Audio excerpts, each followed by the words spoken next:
Hey, so tonight we're going to talk about what it was like to be a spectator at the Roman Colosseum, and let me tell you, it's going to make you real grateful for modern stadium seating. Oh, and if you're enjoying these stories, I'd really appreciate a like or subscribe. Super curious where you're all listening from, so drop a comment with your location and what time it is there. Always blows my mind how people are falling asleep to this all over the world. Alright, find that cozy spot, take a nice slow breath and just let your body sink into whatever you're lying on. We're heading back to ancient Rome, and trust me, you're going to be real grateful for that mattress by the time we're done. So congratulations, you just woke up in ancient Rome. It's around 80 CE, just a few years after the massive Flavian amphitheatre, what we now call the Colosseum, was completed under Emperor Titus. The morning sun peeks through the small window of your apartment in one of those rickety, multi-storey buildings the Romans call insulae. The smell of baking bread from the nearby bakery drifts through the air, mixed with the less pleasant smells of a city without modern plumbing. Today's a special day. The Emperor has announced a full day of games at the Colosseum, and you've managed to get your hands on a ticket. Yeah, that's the good news. Admission to the games is free. The bad news? Well, where you sit depends entirely on who you are in Roman society. You roll out of bed, your muscles aching from yesterday's work. The stone floor feels cool against your bare feet as you move toward the small basin of water in the corner to splash your face. Your stomach grumbles. Time for breakfast. Nothing fancy, just some bread dipped in watered down wine. Maybe an olive or two if you're lucky. Romans aren't big on breakfast. They save their appetite for later in the day. Outside, the city's already buzzing. People are pouring into the streets, all heading in the same direction. The Colosseum isn't hard to find. It's the biggest building in the city, standing about 15 stories tall. As you join the flow of people, you feel the excitement building in your chest. You've heard stories about the incredible spectacles, the exotic animals, the skilled gladiators, the elaborate executions. Today, you'll see it all firsthand. The worn leather of your sandals scrapes against the paved streets as you walk. The crowd grows thicker as you get closer to the amphitheatre, and then turning a corner, there it is, massive, imposing, made of travertine limestone that gleams golden in the morning light. The Colosseum. Your heart beats a little faster at the sight of it. Approaching the massive structure, you notice the vendors already set up around the perimeter. They're selling everything from snacks to souvenirs. The air fills with their shouts as they compete for customers. Fresh chickpeas, get your chickpeas here. Sausages, hot sausages, gladiator figures for the children, just like Spartacus. Your mouth waters at the smell of the food. Maybe you'll grab something before finding your seat, but first you need to figure out which entrance to use. The Colosseum has 80 entrances, 76 of them for regular spectators like you. Each entrance is numbered, and you need to find the one that matches the number on your ticket, a small pottery shard with a number scratched into it. People push and shove around you, everyone eager to get inside and claim good seats. The noise is incredible, thousands of conversations happening at once, creating a buzz that you can feel in your chest. Kids dart between adults' legs while soldiers stand guard, keeping an eye out for troublemakers. You finally locate your entrance and join the line. As you inch closer to the archway, you get a better look at the detailed decorations carved into the stone, scenes of battle, of gods and goddesses, of Rome's greatness. Above the entrance, you spot a number engraved in the stone. This is it. The passage into the Colosseum is dark and cool after the bright heat of the morning sun. Your footsteps echo against the stone as you follow the crowd through the vaulted corridor. The scent of sweat and stone and distant animals fills your nostrils. More people press in behind you, their excitement palpable. You're carried along with the flow until you emerge into the sunlight again, and there it is, the arena floor stretched out below, surrounded by row upon row of seats climbing higher and higher. The sight takes your breath away. It's even bigger than you imagined. The oval arena floor is covered with sand, actual sand, not dirt. In fact, that's where the word arena comes from. Harina, the Latin word for sand. It's there to soak up all the blood that will be spilled today. Yeah, not the most comforting thought, but that's Rome for you. Now comes the hard part, finding your seat. If you're a wealthy patrician, you'd be headed down to the front rows. If you're a slave or a woman, you'd be climbing all the way to the top. But let's say you're somewhere in the middle, a free Roman citizen, not rich, but not poor either. That means you're headed for the middle section, what they call the Manianum Primum. You start climbing the stairs, your legs already protesting. No escalators here, friend, just step after stone step. People jostle and push around you, everyone trying to get settled before the games begin. The stone of the steps is worn smooth from countless feet over the years. Finally, you reach your section and find an open spot on the stone bench. Good news, you have about 15 inches of space to sit. Bad news, that's not a lot of room. Your knees almost touch the back of the person in front of you, and you can feel the breath of the person behind you on your neck. Hope you're not claustrophobic. You look around, taking it all in. The Colosseum can hold about 50,000 spectators, and it seems like every seat is filling up, from nobles in their togas near the front to the common folk in simple tunics higher up to the women and slaves at the very top. The whole of Roman society is here, arranged in neat rings according to status. Above you, sailors are working to unfurl the massive awning called the Valerium. It's a remarkable piece of engineering, a huge fabric canopy that can be extended to protect spectators from the sun. The sailors, using their knowledge of ropes and knots, manipulate the massive sheets of fabric until they stretch across portions of the seating area, creating welcome patches of shade. Not everyone gets covered though. The rich folks down front get the most shade, while you and your fellow middle section sitters get partial coverage at best. The heat is already building, and so is the noise. People are shouting to friends, placing bets on the upcoming fights, arguing about which gladiator is the best. Vendors weave through the crowd, still selling their wares, now mostly drinks and snacks. You flag one down and exchange a small coin for a cup of watered wine. It's warm and not particularly good, but it'll help with the thirst. First time? Asks the older man sitting next to you. His skin is weathered from years in the sun, his tunic simple but clean. You nod, taking another sip of your wine. You picked a good day, he says, gesturing toward the arena below. I heard they've got some new beasts from Africa, lions bigger than any you've ever seen. Your stomach tightens a bit at the thought. You've heard stories of the animal hunts, the venaciones, where trained hunters take on exotic animals from the furthest reaches of the empire. It's supposed to be a display of Rome's power, its reach extending to the wildest corners of the known world. And the gladiators, you ask? The man grins, revealing several missing teeth. The best. They're saying Flamma might fight today.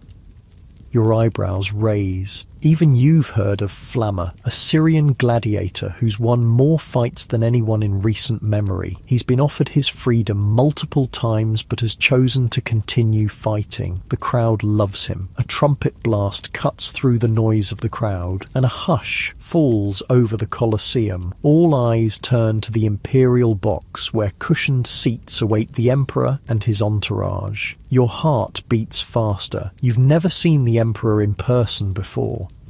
The crowd erupts as a group of richly dressed figures enters the imperial box. At their center is Emperor Titus himself, dressed in purple-edged robes that mark him as Rome's ruler. He raises his hand, and the crowd roars even louder, the sound bouncing off the stone walls and creating a deafening wall of noise. The emperor takes his seat, and another trumpet sounds. The games are about to begin.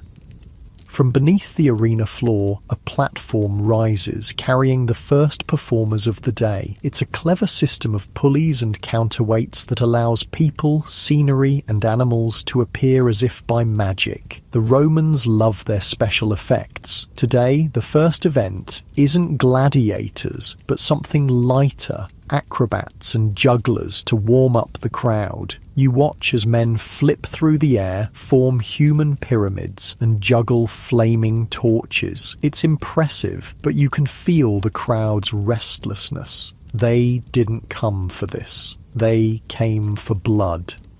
After the acrobats, another trumpet signals the start of the animal hunts. Trapdoors in the arena floor open and exotic animals emerge. Deer and ostriches at first, then wild boars and bulls. Trained hunters, the bestiari, enter the arena armed with spears and bows.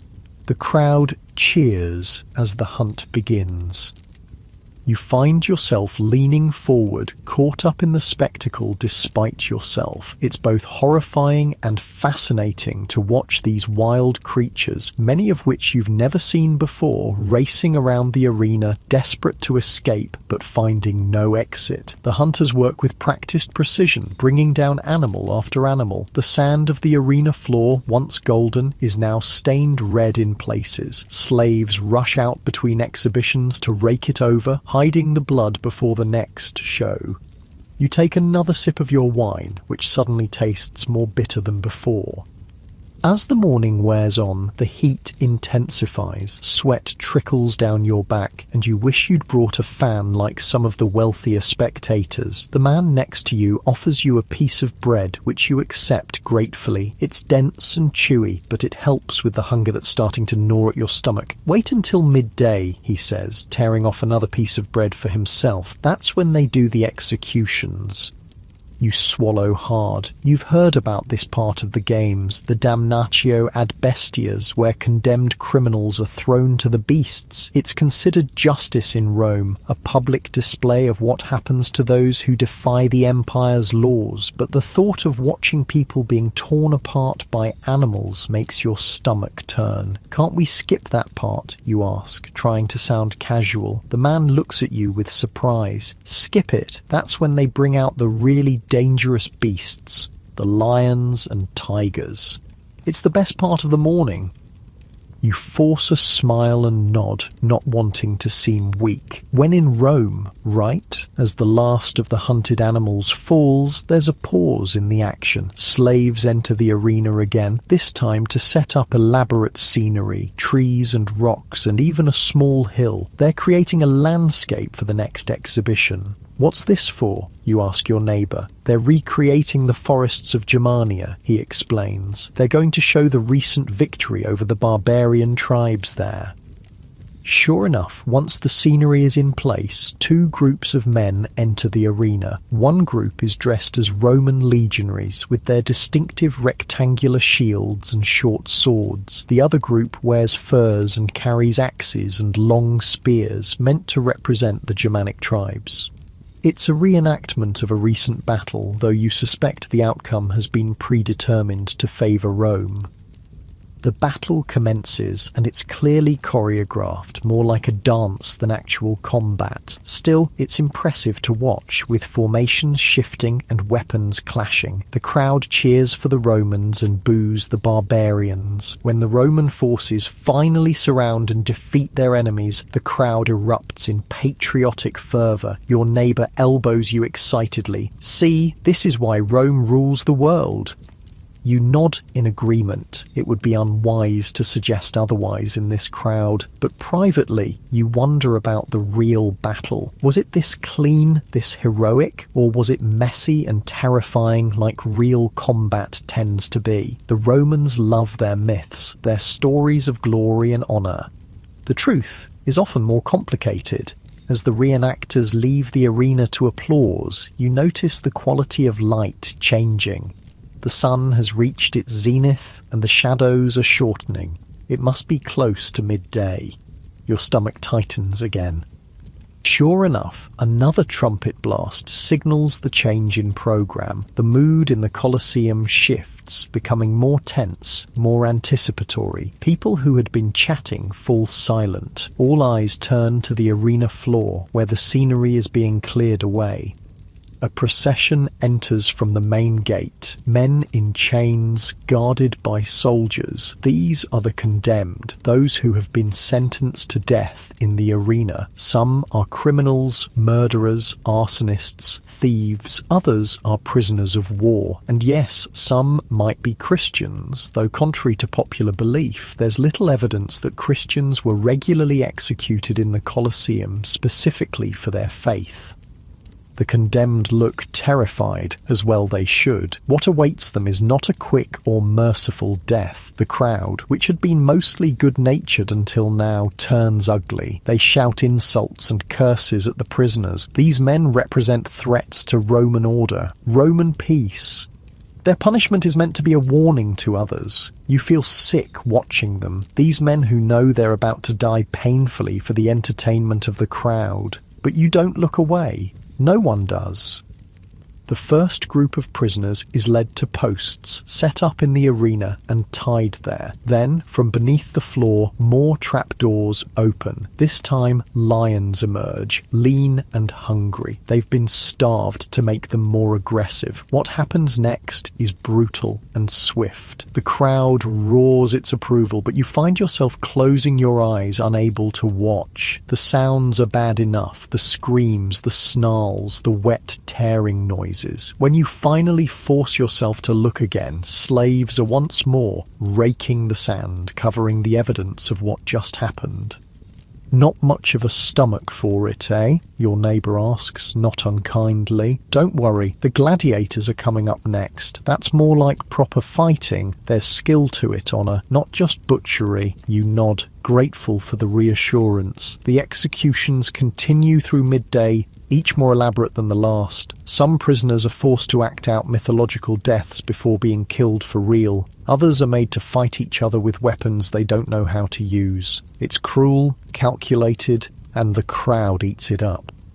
By the time the last of the condemned has been dispatched, the sun has moved past its highest point. There's a longer break now, as the arena is prepared for the main event. People stand and stretch, visit the latrines built into the outer ring of the Colosseum, buy more food and drink. The conversation grows loud again as everyone discusses what they've seen and what's to come. You use the opportunity to visit the latrine yourself, following the signs to the appropriate section for your class. The Roman latrine is a public affair, a long stone bench with holes cut into it, positioned over a constantly flowing water channel. There's no privacy, but at least it's relatively clean compared to the cesspits you're used to at home.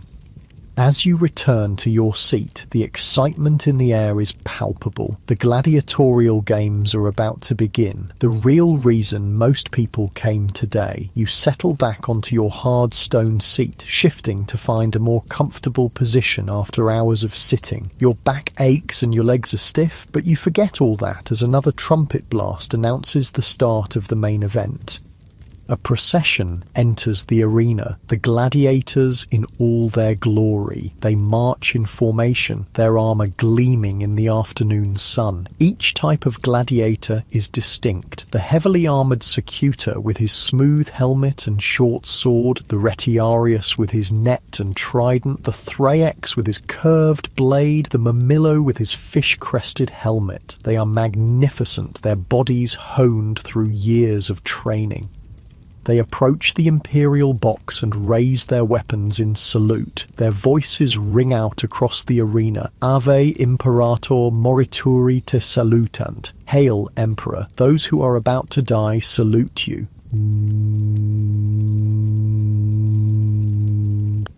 The crowd goes wild and you find yourself cheering along with them. Despite everything you've seen today, there's something undeniably thrilling about this moment. These aren't condemned men being led to slaughter. These are trained warriors, athletes who have chosen this life. Many are slaves, yes, but some are free men who voluntarily signed contracts to become gladiators, drawn by the fame and fortune that success in the arena can bring. The gladiators take their positions paired off according to fighting styles that will make for the most interesting matches. The first pair steps forward while the others withdraw to the edges of the arena. A referee takes his position nearby, holding a long staff. He'll enforce the rules. Yes, there are rules, even here. Gladiatorial combat isn't the chaotic free-for-all that modern movies sometimes depict. It's closer to a highly dangerous sport with techniques, strategies, and codes of conduct. The referee gives the signal and the first match begins. The crowd falls relatively quiet, everyone intent on watching the skill and courage on display. These early matches are not usually to the death. They're meant to showcase technique and bravery. The gladiators circle each other, looking for openings, testing defenses. When they engage, it's in quick, violent bursts of action, metal scraping against metal, feet shuffling in the sand. Your neighbour points out small details you might have missed. How one gladiator feints to draw out his opponent, how another uses his shield not just for defence but as a weapon itself. You begin to see the art in what at first looked like simple brutality. The match ends when one gladiator manages to disarm the other and force him to the ground. The defeated man raises his index finger, pleading for mercy. The victor looks to the crowd, who roar their approval. This has been a good fight, and they want both men to live to fight another day. The emperor, following the will of the people, gives the signal for mercy. The defeated gladiator will live. More matches follow, each more elaborate than the last. As the afternoon wears on, the stakes get higher. The most famous gladiators are saved for the later bouts, and these fights sometimes do end in death, though not as often as you might think. A good gladiator is expensive to train and maintain. Killing them off regularly would be bad business. You find yourself completely absorbed in the spectacle now, calling out encouragement to your favourites, gasping when a particularly daring move succeeds or fails. The earlier horrors of the day fade as you lose yourself in the skill and drama of these contests. And then a murmur runs through the crowd. The final match of the day is about to begin, and one of the competitors is indeed Flammer, the famous Syrian. He enters the arena to thunderous applause, acknowledging the crowd with a raised trident. He fights as a retiarius, one of the most difficult but crowd-pleasing styles. His opponent is a Spectator, heavily armoured with a shield and sword. It's the classic matchup, the quick, lightly armoured retiarius trying to entangle his slower but better protected opponent. The crowd immediately divides, some cheering for Flammer, others for his opponent. Your neighbour is on his feet, shouting Flammer's name. You stand too, caught up in the excitement. The match begins, and it's immediately clear that you're watching two masters at work. Their movements are precise, economical, every step and gesture having a purpose. Flammer darts, it's in and out of range, trying to find an opening for his net, while the Spectator advances steadily, looking to close the distance where his sword would have the advantage. The crowd holds its breath as Flammer's net flies through the air and misses. Now he's at a disadvantage, armed only with his trident against the Spectator's sword and shield. He retreats, trying to recover his net while keeping his opponent at bay, but the Spectator is good. Very good. He presses his advantage, driving Flammer back toward the edge of the arena. For a moment, it looks like the Syrian champion might lose. The crowd gasps as the Spectator's sword slips past Flammer's guard, drawing a line of red across his arms.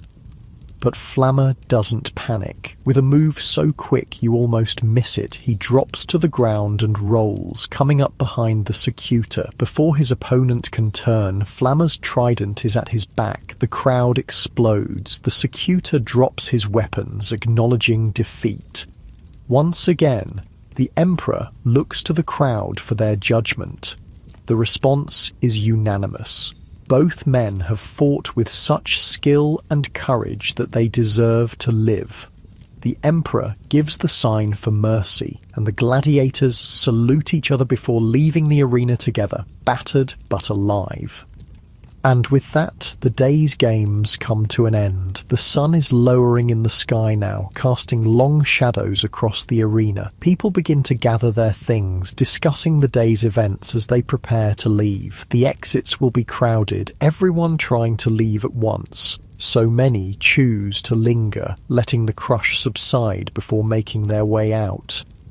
You sit for a moment longer, taking it all in. The day has been a whirlwind of emotions: excitement, horror, awe, disgust, admiration. You've seen the best and worst of Rome today, its brilliance and its brutality side by side. The Colosseum itself embodies this contradiction. A magnificent feat of engineering and artistry used for spectacles of death and suffering.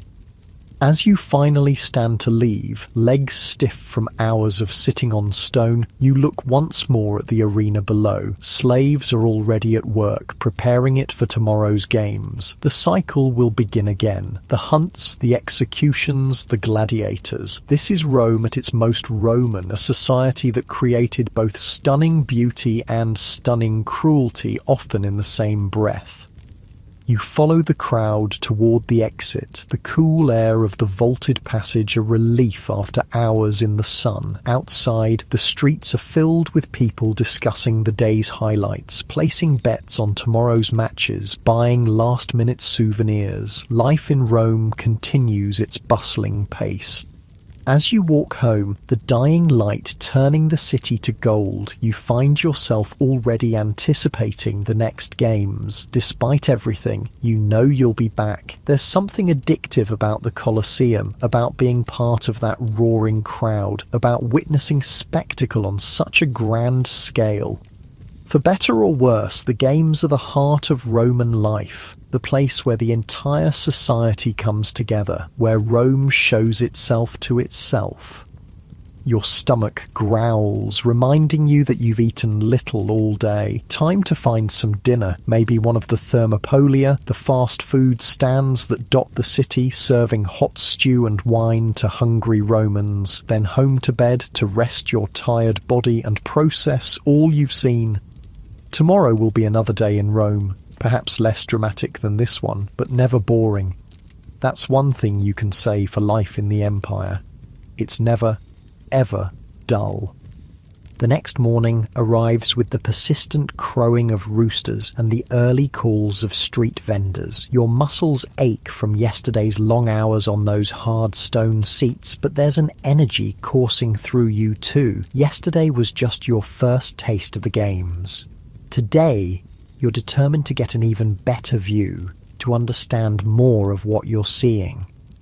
As you splash cold water on your face from the basin, you think about what your neighbour at the games told you before you parted ways. If you really want to see the Colosseum, get there early, walk around the whole thing before the crowds, and bring a cushion for your backside for Jupiter's sake. Good advice. You tear a chunk from yesterday's leftover bread, grab a small cloth bag with some food for later, and tuck a folded cushion under your arm. It's just a simple thing stuffed with wool scraps, but it'll make those stone seats feel a whole lot friendlier to your rear end. The streets are quieter this early in the morning. Shopkeepers are just setting up, slaves are emptying chamber pots, careful where you step, and the rich are still sleeping off last night's wine. It gives you a chance to really look at the Colosseum as you approach it, to appreciate the sheer scale of the place. It truly is massive. Rising nearly 15 stories high, it dominates this part of Rome. The outer wall has 3 tiers of arches, each decorated with columns in different styles. Doric on the bottom level, then Ionic, then Corinthian at the top. It's a masterpiece of engineering and design, a statement in stone of Rome's power and wealth. And to think it was built in just 8 to 10 years, mostly by Jewish slaves captured after the siege of Jerusalem. That's Rome for you, brilliant and brutal all at once. You notice something you missed yesterday in the crush of the crowd. Numbered markings above each archway. These correspond to the numbered tickets, helping people find their designated entrance. It's a clever system for managing the flow of 50,000 people. The Romans might be bloodthirsty, but you've got to hand it to them. They know how to organize a spectacle. As you circle the building, you see workers preparing for today's games. Carts laden with sand arrive to freshen up the arena floor. Slaves carry in props and scenery pieces. Animal handlers lead caged beasts toward the underground holding areas. It's like seeing backstage at a massive theatre production, which in a way it is. Your curiosity gets the better of you, and you follow one group of workers toward a service entrance. No one stops you. You're just another face in the busy morning preparations. You slip through an archway and find yourself in a corridor that slopes downward, leading beneath the arena. The temperature drops noticeably as you descend. The walls are rough stone here, not the polished marble of the public areas. The smell hits you next, a pungent mix of animal musk, human sweat, and something metallic that might be blood. Your nose wrinkles, but you press on, drawn by the sounds echoing up from below. Men shouting orders, animals growling, the clank of metal being moved. You emerge into a dimly lit space that stretches out in a complex network of corridors and rooms. This is the Hypogeum, the underground area beneath the Colosseum's floor. It's a hive of activity as workers prepare for today's shows. You press yourself against a wall, trying to stay out of the way while taking it all in. The Hypogeum is essentially a 2-level backstage area filled with cages for animals, rooms for gladiators to prepare, storage for props and scenery, and an elaborate system of lifts and pulleys. These mechanical devices can raise platforms through trapdoors in the arena floor, creating the special effects that so delight the crowd. Animals appearing as if from nowhere, scenery changing between events. You watch as a group of men test one of these lifts, loading it with weights to simulate the animals it will carry later. The wooden platform creaks as it rises slowly, pulled upward by ropes and counterweights. It's ingenious engineering, all designed to create surprise and wonder for the audience above. In one corner, you spot a group of men who must be gladiators, already preparing for today's matches. They're checking their equipment, helmets, shields, various weapons, while a trainer barks instructions. They don't look like the desperate slaves you might have expected. Some are laughing together, others are focused and serious. They're professionals, athletes in a deadly sport. A man in fine clothing, probably a lanista, a gladiator trainer and manager, moves among them, checking their readiness. The lanista owns these men, or at least owns their contracts, and he has a vested interest in their performance. A victorious gladiator brings glory and profit. A dead one is a lost investment. You're so absorbed in watching that you don't notice the overseer approaching until his shadow falls across you. You! What are you doing down here? This area is off limits to spectators. Your heart jumps into your throat as you turn to face a burly man with a scarred face and suspicious eyes. He's clearly someone used to giving orders and having them obeyed. I got lost, you stammer, which isn't entirely a lie. I was looking for the latrines. The man snorts, clearly not believing you, but also not overly concerned. Latrines are up top, through the main corridors. You shouldn't be down here. It's dangerous. One of the beasts could get loose, or you could get crushed by the lifting machinery. He gestures toward the exit. Go on, get back where you belong. The games will be starting soon enough and you can see everything from your seat. You nod quickly and turn to leave, grateful he didn't call for guards. As you climb back toward the public areas, your mind buzzes with what you've seen. The Colosseum isn't just an arena. It's a massive machine designed to create spectacle through hidden technology and careful choreography. The shows may be bloody and real, but they're also meticulously staged like violent theatre productions. By the time you emerge into the sunlight again, the crowd has begun to arrive. You join the flow of people heading toward the entrances, your ticket in hand. Today, you've decided to splurge a little and rented a cushion from one of the vendors outside. In addition to the small one you brought, your backside will thank you later. Finding your entrance is easier now that you understand the numbering system. As you pass through the cool, shadowed corridor, you hear the echoing voices of thousands of spectators already finding their seats. The acoustics in this building are remarkable. Even a whisper can carry surprisingly far in some spots. Today, you've managed to secure a slightly better seat, a bit lower down in the section reserved for ordinary citizens. You'll be able to see more clearly, though you'll also be more exposed to the sun as it rises higher in the sky. Trade-offs everywhere in life, right?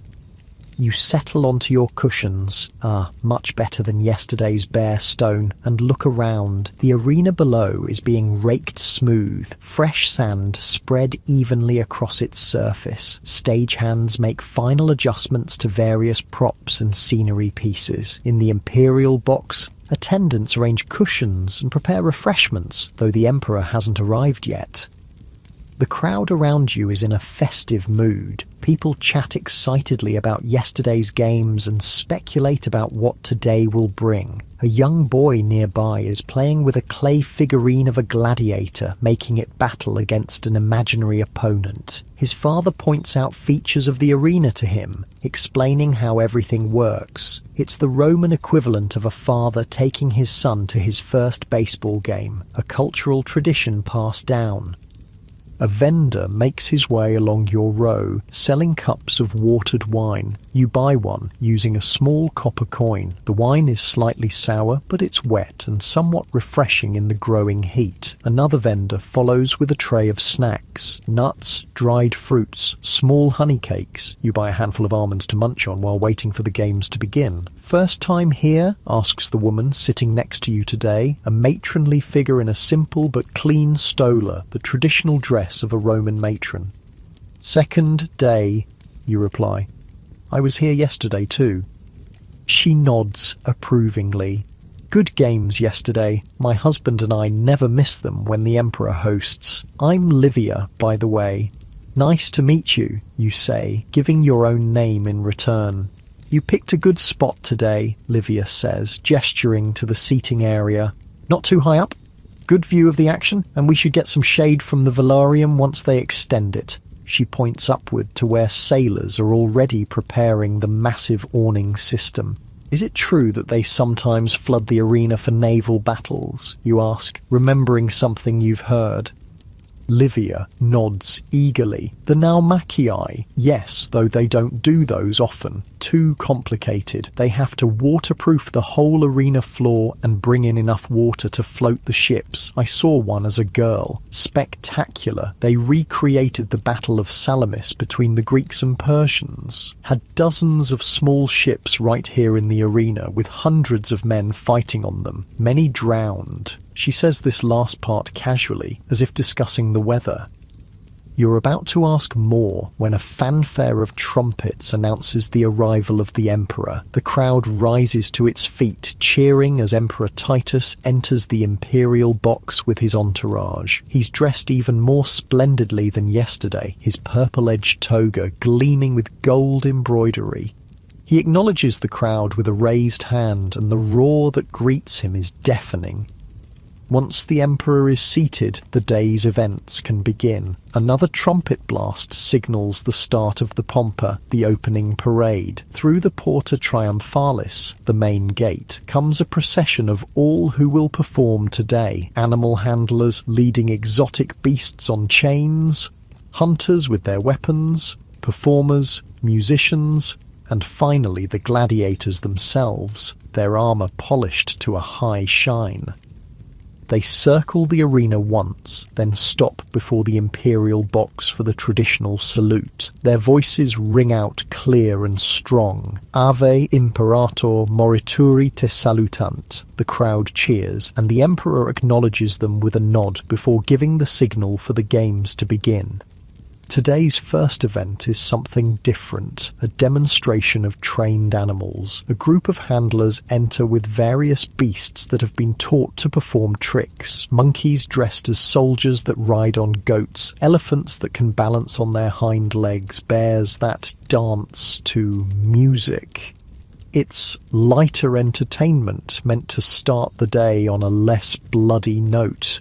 Children in the crowd especially love this part, pointing and laughing at the animals' antics. You find yourself smiling too. There's something surreal about watching an elephant pick up a wreath with its trunk and place it on its trainer's head while thousands of people cheer. For a moment, the Colosseum feels less like a place of death and more like a place of wonder. But the mood shifts as the animal acts conclude and the hunters enter for the venaciones, the animal hunts. These are more serious, more violent. Today's hunters are bestiari, men specially trained to fight exotic animals. They're armed with spears, bows, and sometimes nets and whips. The first animals released are relatively harmless. Ostriches, gazelles, deer. The hunters demonstrate their skill by bringing them down cleanly with arrows or spears. It's impressive marksmanship, but not particularly dangerous work. Then come the more threatening beasts, wild boars with their vicious tusks, bulls with sharp horns, leopards and panthers that slink around the arena's edges, looking for an opening to attack. The hunters work in teams now, covering each other as they face these more dangerous opponents.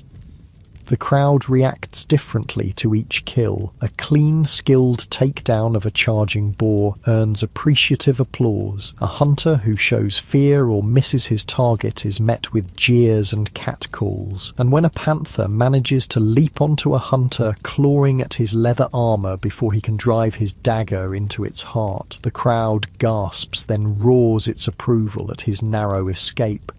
They brought those panthers all the way from Africa, Livia tells you during a brief lull. Can you imagine capturing them, putting them on ships, bringing them across the sea? Just for this moment, the empire is truly magnificent. You nod, understanding her pride. The logistics required to bring exotic animals from the far corners of the empire to Rome for a few minutes of entertainment is staggering. It's a display of Rome's reach, its wealth, its power over both nature and distant lands. The morning continues with more hunts, each featuring more dangerous animals. Bears from the forests of Germania, hyenas from Egypt, and finally the crowd favourite, lions. These massive cats with their thick manes and powerful jaws are the ultimate test for the bestiarii. They're brought up from below on the lifts, emerging through trapdoors in the arena floor to the thunderous approval of the spectators.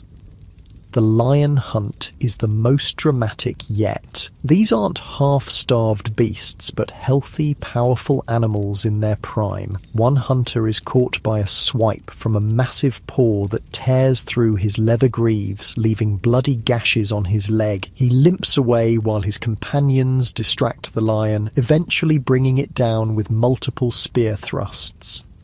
By midday, the sand of the arena is stained red in many places. Despite the slaves who rush out between events to rake it over, the heat has intensified, and you're grateful for the partial shade provided by the valerium above. You sip from a fresh cup of wine and eat some of the bread and cheese you brought, watching as the arena is prepared for the midday executions.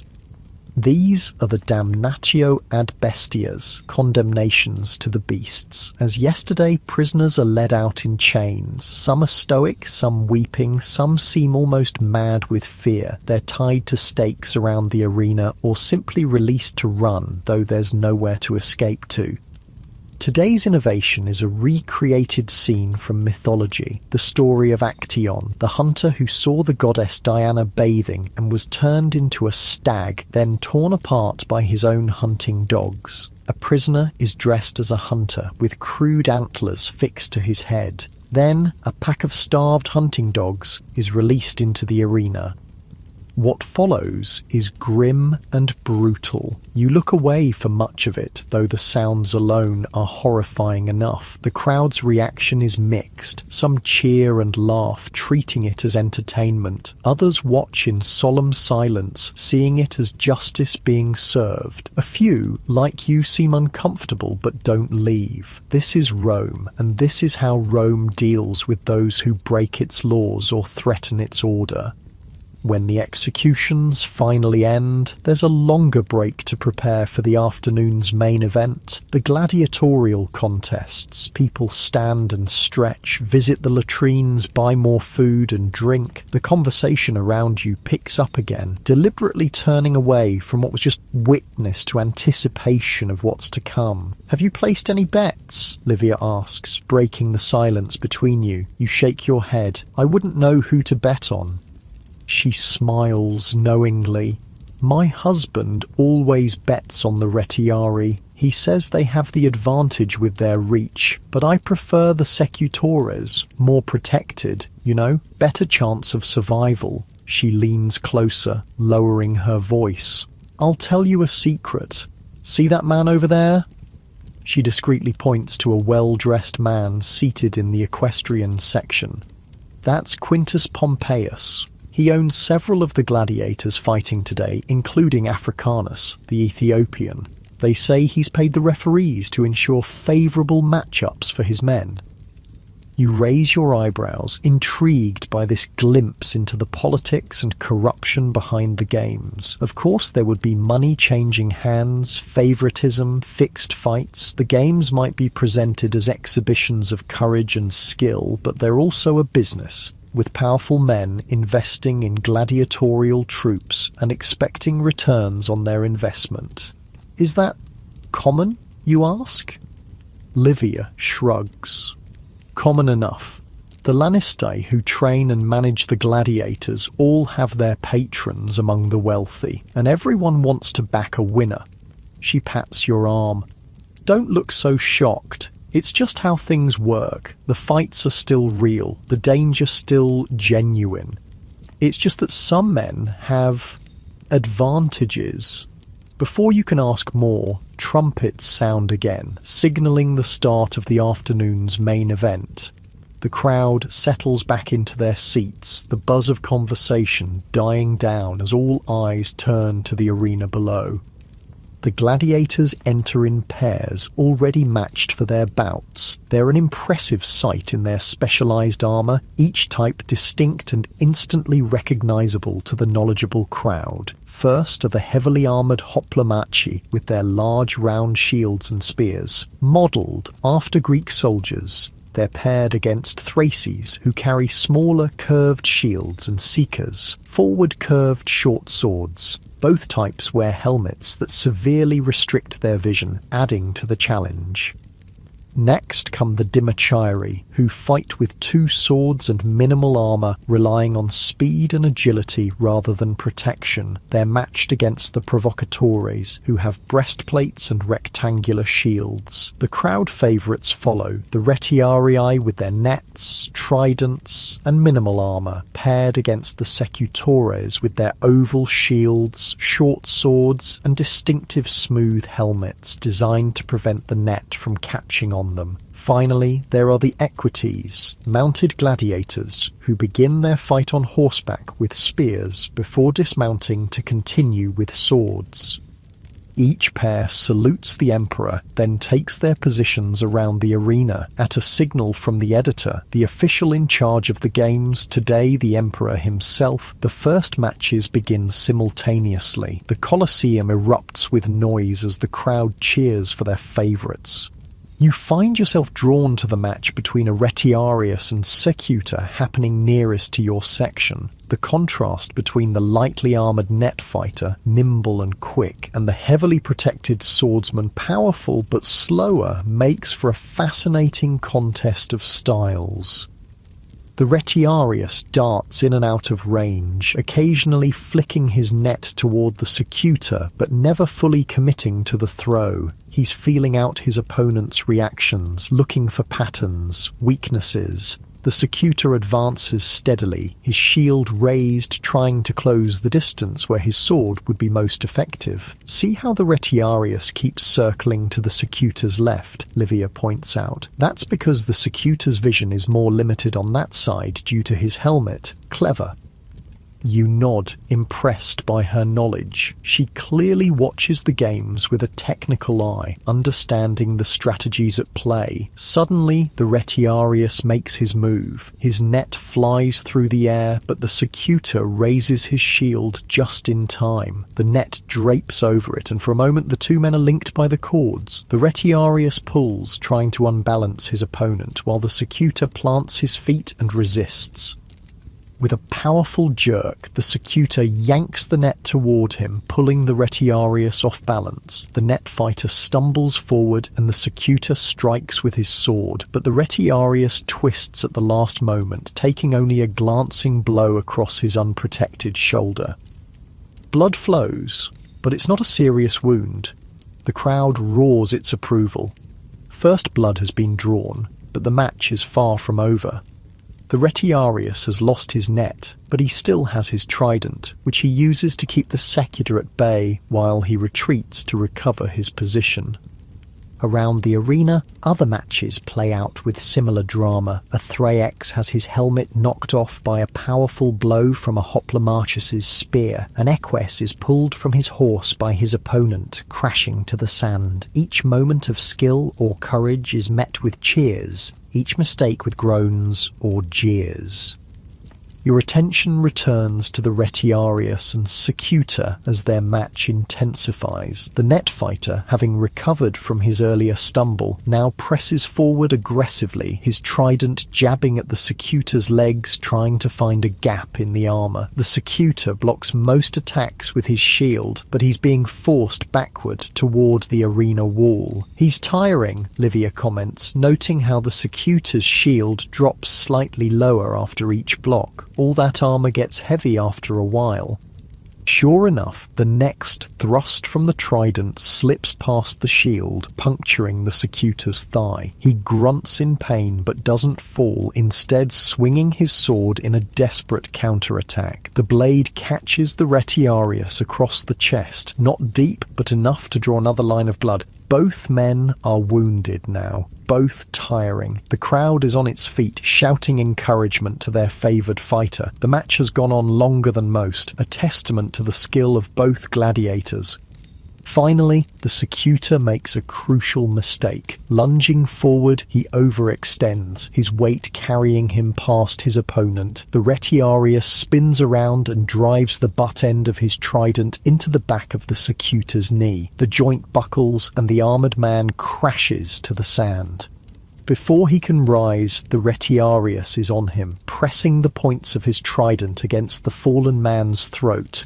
The Spectator, knowing he's beaten, raises his index finger in the signal for missio, mercy.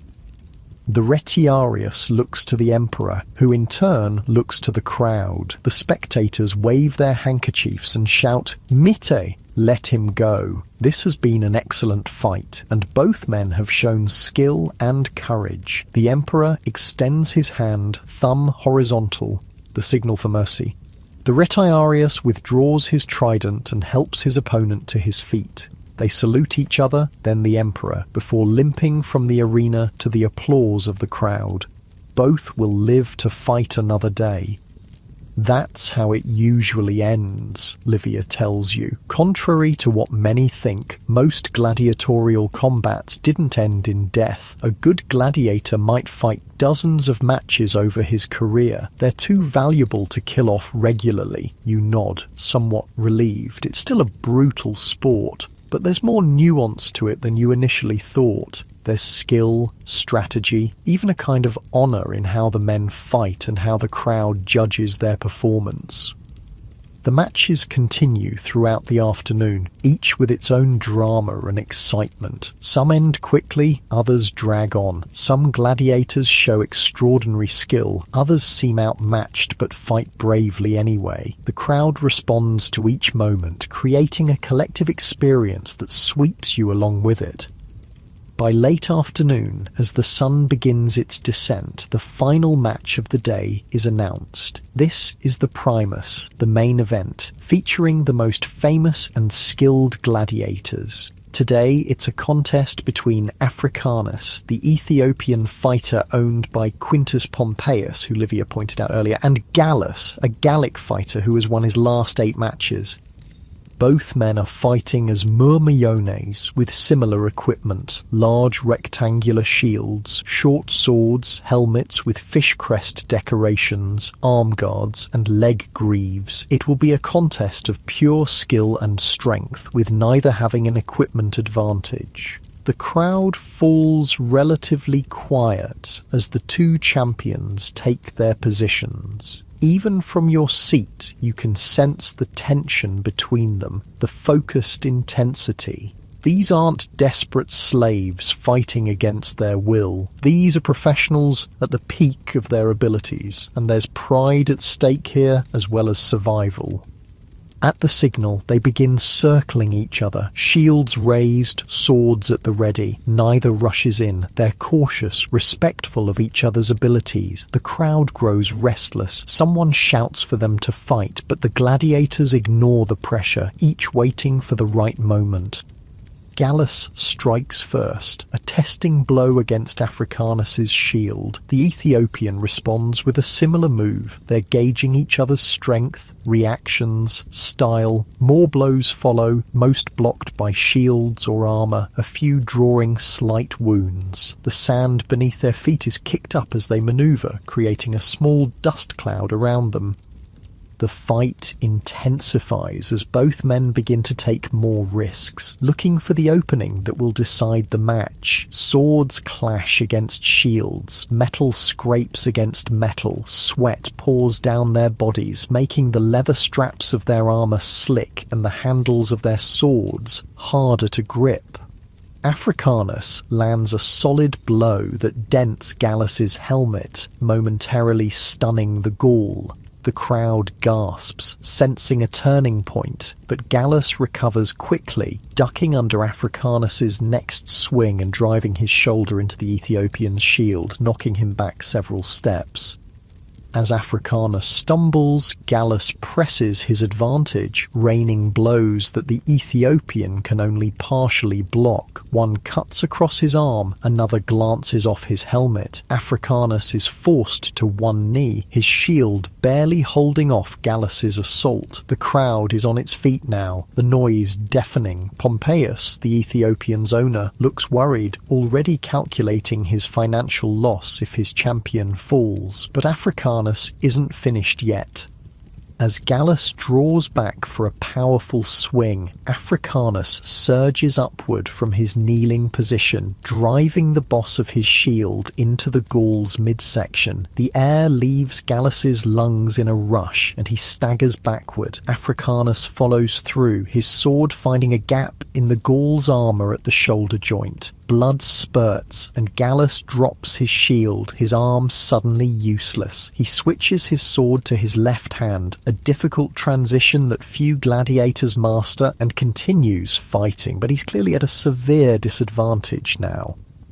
The end comes quickly after that. Africanus presses forward relentlessly, and though Gallus fights valiantly with his offhand, he's eventually disarmed and driven to the ground. Africanus stands over him, sword raised for the final blow, but Gallus raises his finger for mercy. Before the blade can fall, all eyes turn to the Emperor. Titus looks to the crowd, gauging their reaction. The spectators are divided. Some call for mercy. Gallus fought well despite his injury. Others, including many who likely bet on Africanus, call for death to complete their champion's victory.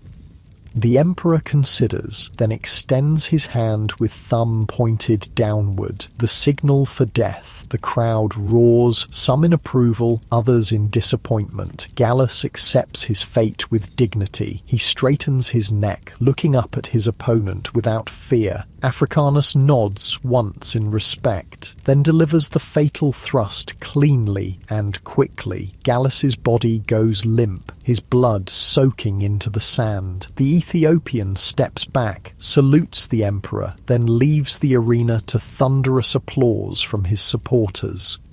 You feel a hollowness in your stomach. Despite everything you've seen today, this final death still affects you, perhaps because it seems unnecessary. Gallus had fought well, had shown courage, but that's Rome. Entertainment and death, beauty and brutality, all mixed together in a complex spectacle that defies simple judgment. As attendants enter to remove Gallus's body, Livia sighs beside you. A shame. I had a small bet on the Gaul. She shrugs philosophically.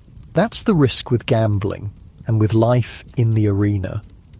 The day's games are concluded with a final ceremony. The victorious gladiators return to the arena to receive their prizes, palm branches symbolizing victory, and for some, purses of gold coins. Africanus, as the champion of the Primus, receives the largest reward, presented by the Emperor himself. The crowd begins to disperse, filing out through the numerous exits. You sit for a moment longer, taking in the scene one last time. The blood-stained sand, the tired but triumphant gladiators, the Emperor in his finery, the magnificent architecture of the Colosseum itself.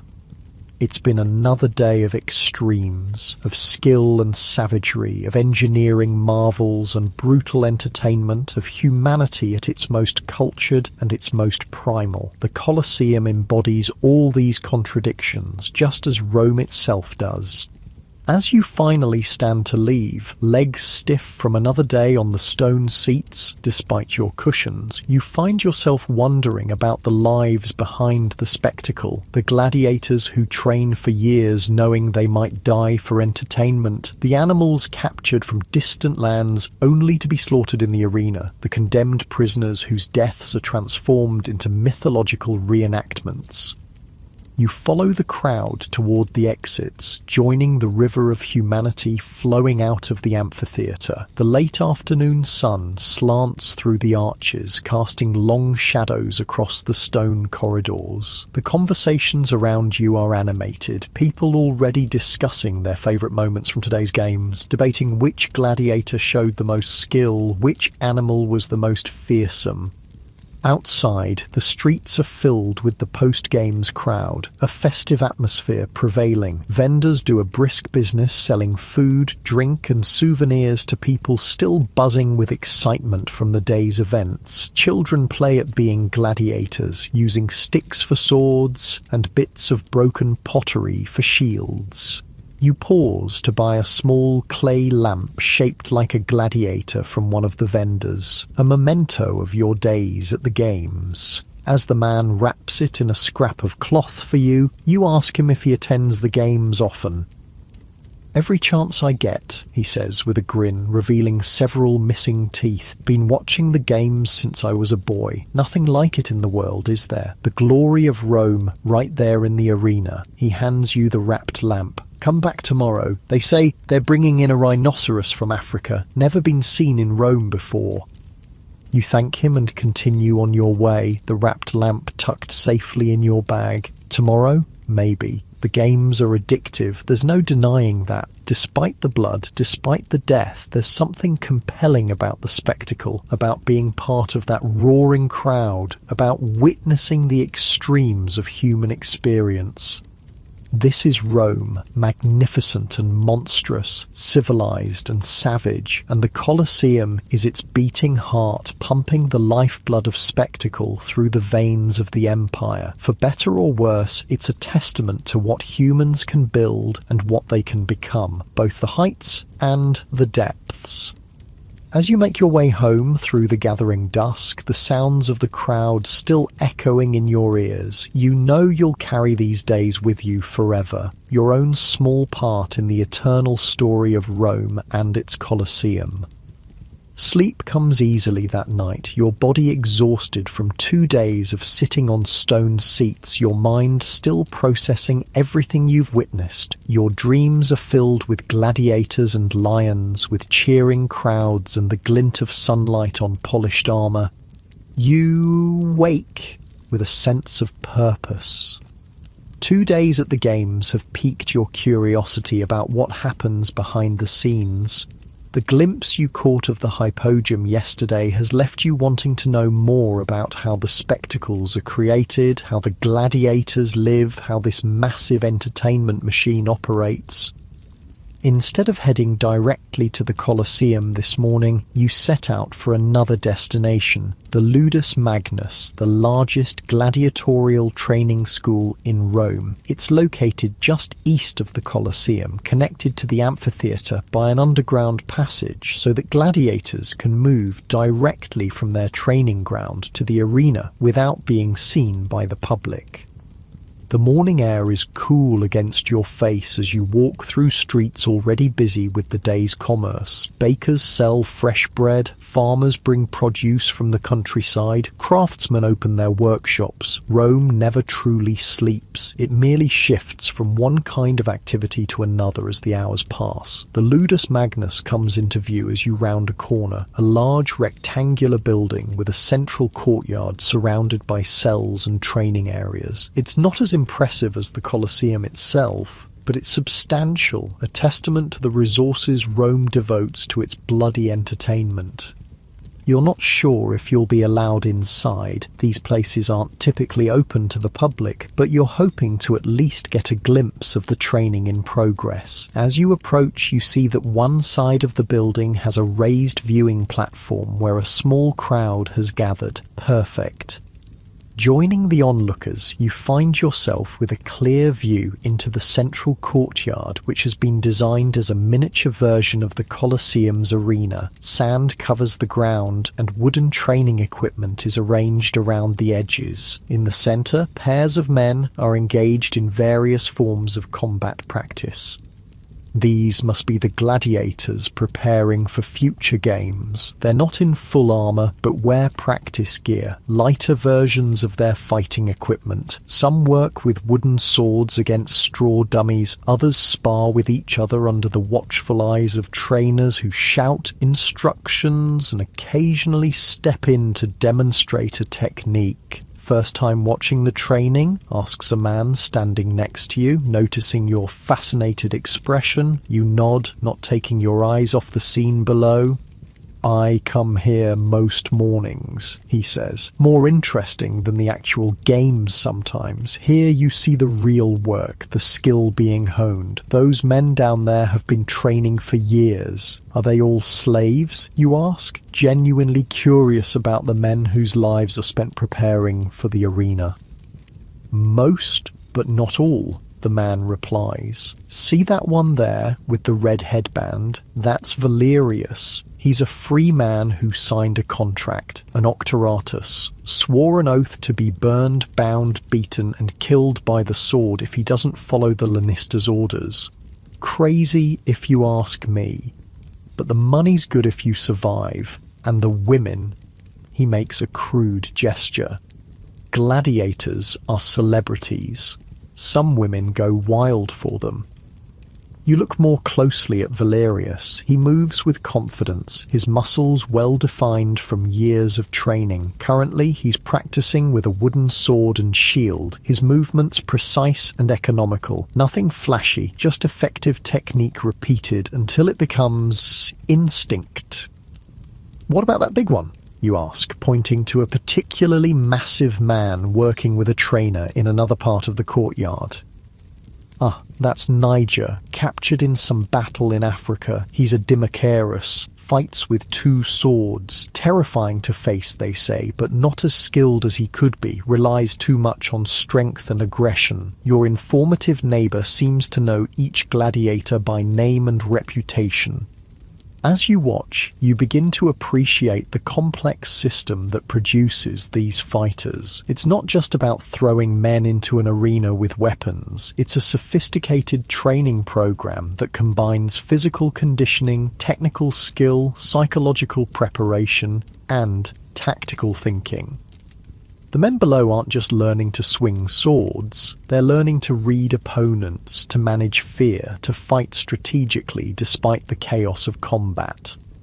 The trainers are clearly experienced. Many are former gladiators themselves who survived their fighting days and now pass on their knowledge. They're harsh but not needlessly cruel. There's a professionalism to the whole operation that surprises you. What do they eat? You ask, curious about how these fighting men are maintained.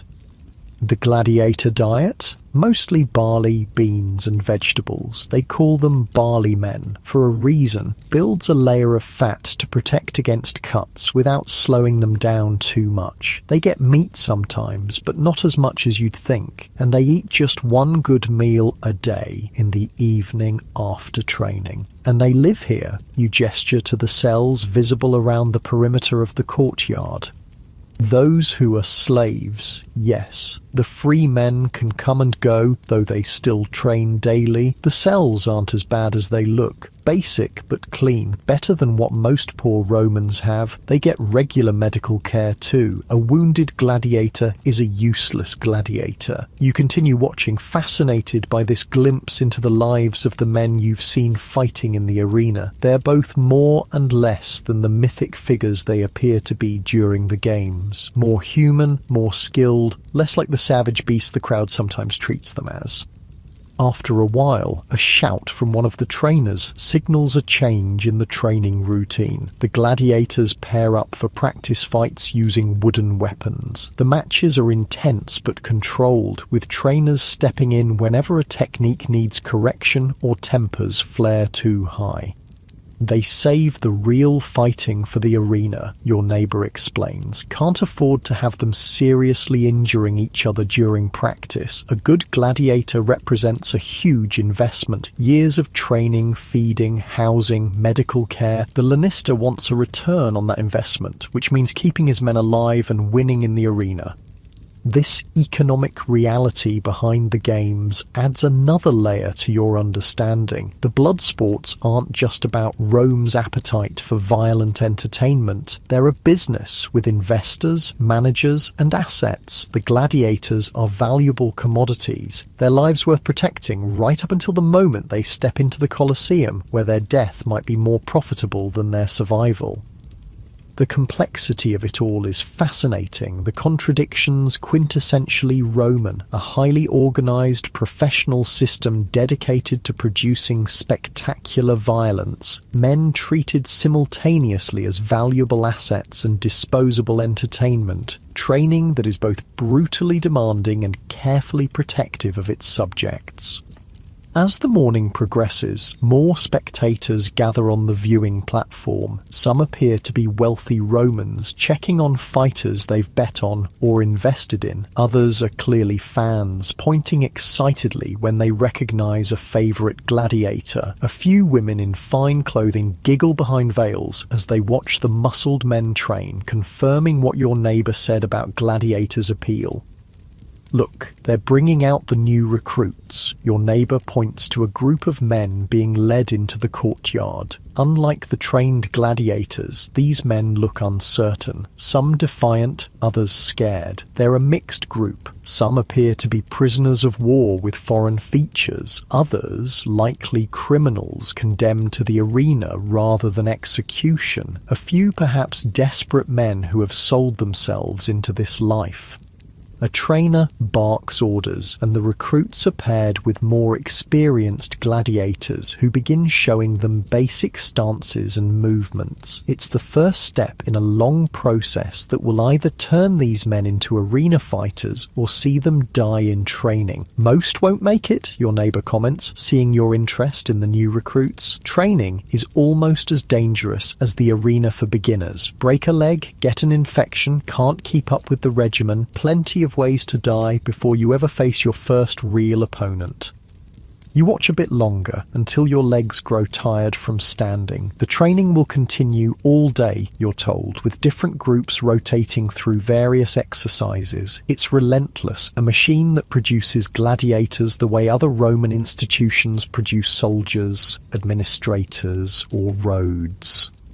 Thanking your informative neighbour, you depart the Ludus Magnus with a new perspective on the games. The spectacles at the Colosseum are just the visible tip of a massive system that extends throughout the empire, capturing animals in distant provinces, training fighters in schools like this one, managing the logistics of bringing it all together for the entertainment of Rome. Instead of heading directly to the Colosseum for today's games, you decide to explore another aspect of Rome's entertainment culture. Near the training school is a small thermopolium, a fast food stand, popular with gladiator enthusiasts. Perhaps you can learn more there while getting something to eat. The thermopolium is busy, its counters embedded with large clay pots containing various hot foods. The smell is enticing. Spiced meat, cooked vegetables, fresh bread. You order a simple meal of stewed lentils and pork, along with a cup of wine, then find a spot at one of the small tables. Near you, a group of men are engaged in animated discussion about yesterday's games, particularly the final match between Africanus and Gallus. They're analysing the techniques used, debating whether the emperor's decision to deny mercy was justified, speculating on how much money changed hands in bets. 50,000 sesterces at least, says one man, a shopkeeper by the look of his clothes. My brother-in-law works for one of the betting syndicates, said it was the biggest purse this year. Pompeius must be pleased, another comments. That's his third champion in 2 years. The man has an eye for talent, or deep enough pockets to ensure his men get favourable matchups, adds a third, lowering his voice slightly. The shopkeeper snorts. Of course he does. You think any of this is left to chance? The whole thing's managed carefully. Who fights whom, when mercy is granted, which beasts face which bestiari. It's theatre, just with real blood. You listen, fascinated by this cynical but probably accurate assessment. The games are both more real and less real than they appear. Genuine danger and death packaged into a carefully managed spectacle. The conversation shifts to today's scheduled events. Apparently, the main attraction will be a special venatio featuring animals never before seen in Rome, including the rhinoceros the vendor mentioned yesterday. The men speculate about how such a beast might be fought, what tactics would work against its armour-like hide. Your meal finished, you decide it's time to head to the Colosseum. The crowds will be building already, and you want to secure a decent seat for what promises to be an extraordinary day of games. The streets around the amphitheatre are even more crowded than previous days. Word of the exotic animals having drawn an especially large audience. You join the throng moving toward the entrances, ticket in hand, anticipation building in your chest despite, or perhaps because of, what you now know about the system behind the spectacle. Finding your entrance, you make your way inside and up to the seating area. Today you've decided to try a different section, higher up, but directly facing the Imperial box. The view of the arena floor isn't quite as good, but you'll have a better angle on the Emperor's reactions, which often prove as interesting as the events themselves. You settle onto your cushion. You've learned that lesson well, and look around. The Colosseum is filling quickly, the excited buzz of conversation rising from all sides. Vendors move through the crowd selling refreshments and souvenirs. Betting agents discreetly take wagers. Friends call to each other across the seating sections, arranging where to meet after the games. It's a cross-section of Roman society, the wealthy in their togas near the front, the middle classes in their tunics in the middle sections, women and the poor in the highest tiers. Yet despite these divisions, there's a sense of shared anticipation, of collective experience. For all its stratification, Rome comes together in the Colosseum, united by a common entertainment culture. The ceremonies begin as usual, the procession, the salute to the emperor, the preliminary events. Today there's an extended sequence of acrobats and jugglers, more elaborate than previous days. They perform incredible feats, human pyramids 3 levels high, flaming torches, toss between performers with perfect precision, tightrope walkers crossing directly over the arena floor. It's a reminder that the Colosseum hosts more than just blood sports. It's a venue for all manner of spectacles, a place where Rome displays its talents and treasures to itself. The crowd appreciates the skilled performances, applauding particularly difficult tricks, gasping when a tightrope walker pretends to slip before recovering with a flourish. After the acrobats come dancers performing a mythological story, the tale of Theseus and the Minotaur. Their costumes are elaborate, their movements graceful. Musicians accompany them, playing flutes, lyres and small drums. The acoustics of the Colosseum carry the music surprisingly well, though in the highest seats it's probably hard to hear. You find yourself drawn into the performance despite knowing that bloodier events will follow. There's something mesmerizing about watching skilled dancers tell a story through movement, the familiar myth taking on new life in this physical retelling. When the dance concludes, there's a brief intermission as the arena is prepared for the main event of the morning, the special venatio featuring exotic animals. Slaves rake the sand smooth, while others position various props and scenery pieces to create a landscape resembling an African savanna, complete with small trees and artificial rocks.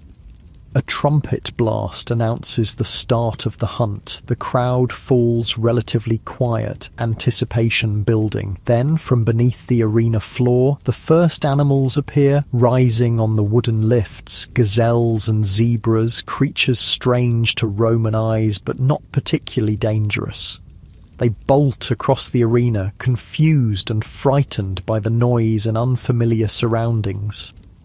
The hunters enter next. Initially armed only with bows, they pursue the herbivores, demonstrating their marksmanship by bringing down the animals with clean shots. It's impressive skill, though less dramatic than what will follow. Next come more threatening beasts, hyenas with their unsettling, laughing calls, leopards that slink low to the ground, constantly looking for escape or attack opportunities. The hunters switch to spears and work in pairs, covering each other as they face these more dangerous opponents.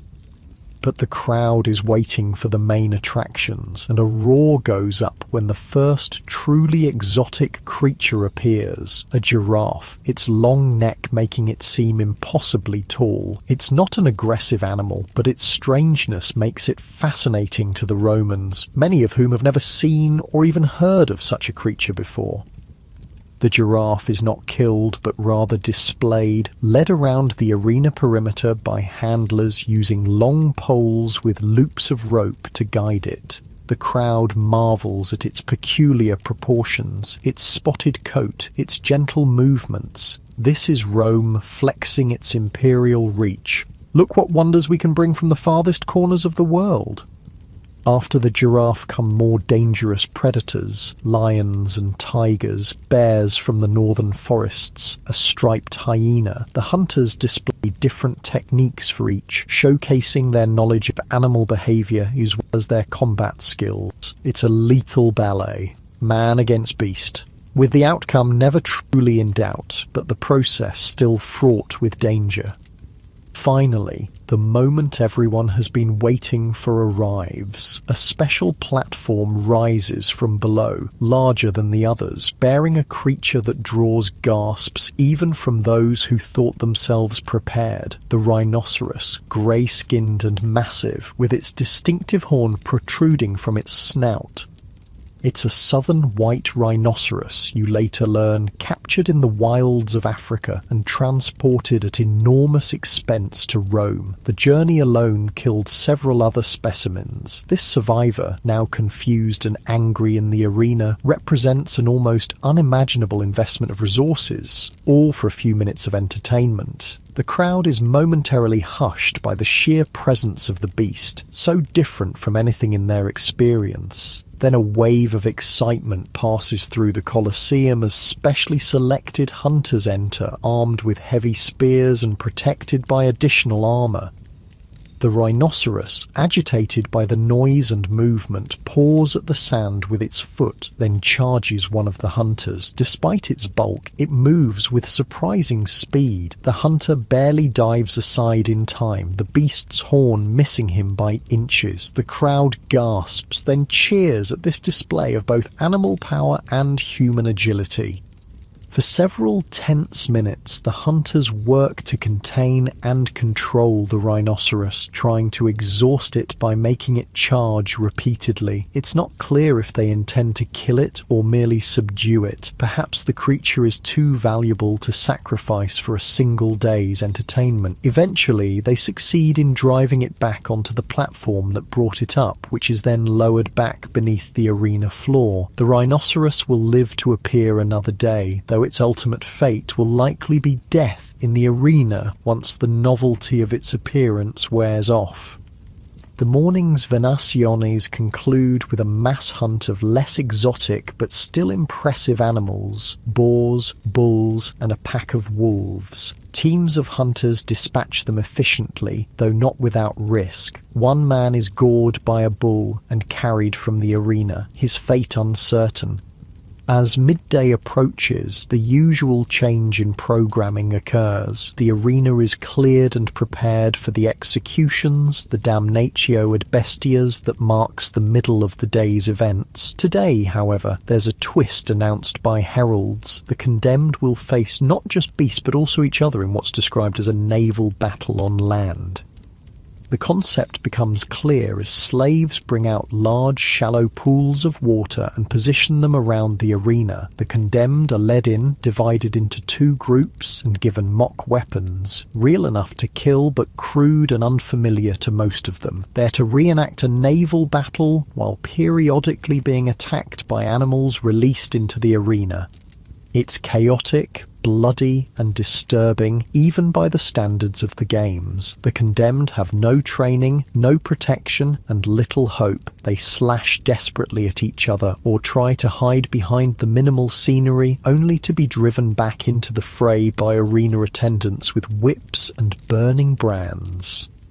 Periodically, a trap door opens and another predator is released. A lion, a bear, a pack of wolves. The animals, confused by the water and the number of potential victims, sometimes attack the condemned, sometimes fight each other, sometimes try to escape. The result is mayhem, deaths coming in quick succession from weapon, claw, and tooth. You find yourself looking away more often than watching, the arbitrary cruelty of this display lacking even the skill and purpose that makes gladiatorial combat compelling. Many in the crowd seem to share your discomfort, the usual bloodlust muted in the face of such obvious slaughter. Relief comes when the last of the condemned falls and the arena is cleared once more. There's a longer break now before the afternoon gladiatorial contests. People stand, stretch, visit the facilities, purchase food and drink. The conversation around you deliberately turns to lighter topics, as if collectively agreeing to move past what was just witnessed.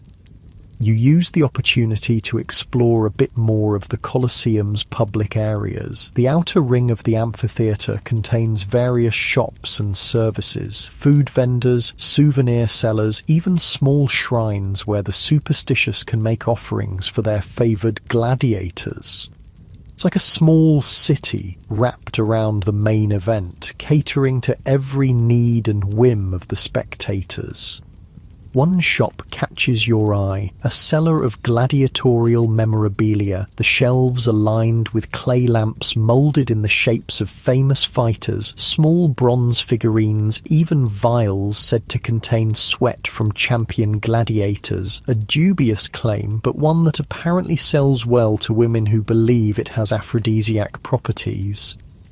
The shopkeeper, seeing your interest, launches into his sales pitch. Looking for a souvenir of the games, friend? I've got authentic memorabilia from all the top fighters. Here, a lamp moulded from a cast of Flammer's own face, or perhaps a figurine of Africanus after his victory yesterday.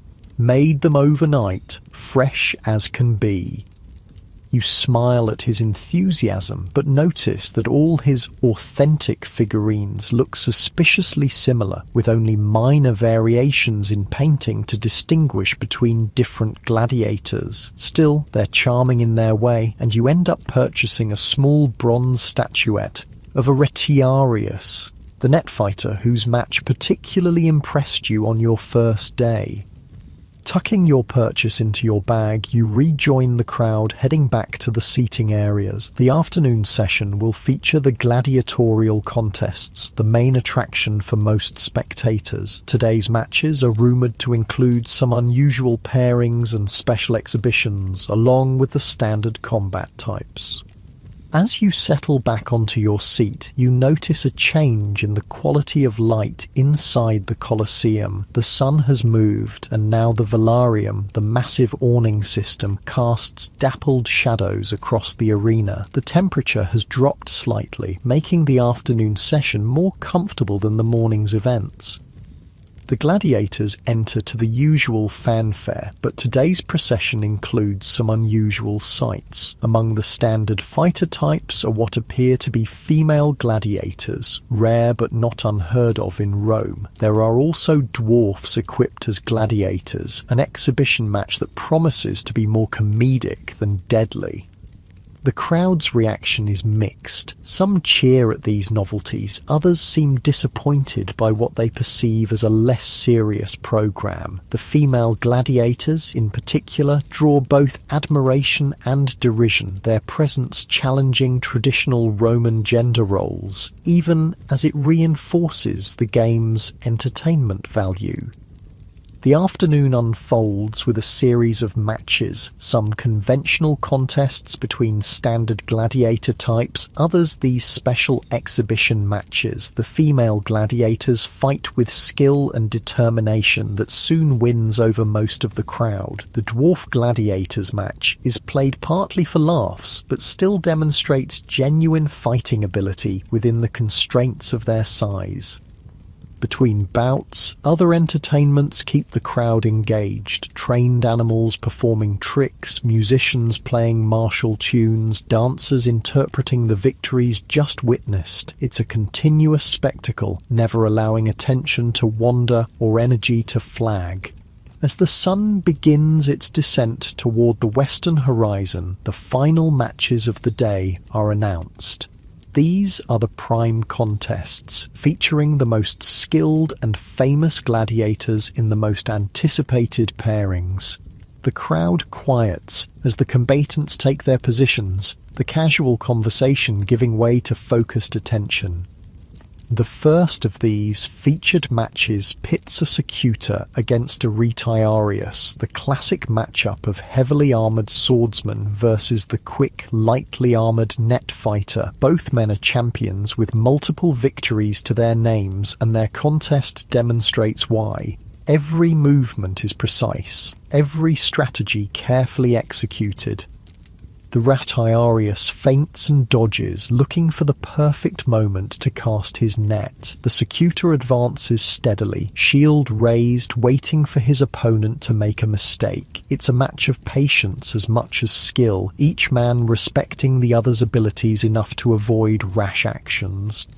When the decisive moment comes, it's almost too quick to follow. The Retiarius flicks his net toward the Secutor's feet rather than his upper body, an unusual tactic that momentarily confuses his opponent. As the Secutor adjusts his shield, the Retiarius strikes with his trident, not at the body, but at the Secutor's helmet, knocking it askew and blinding him for a crucial second.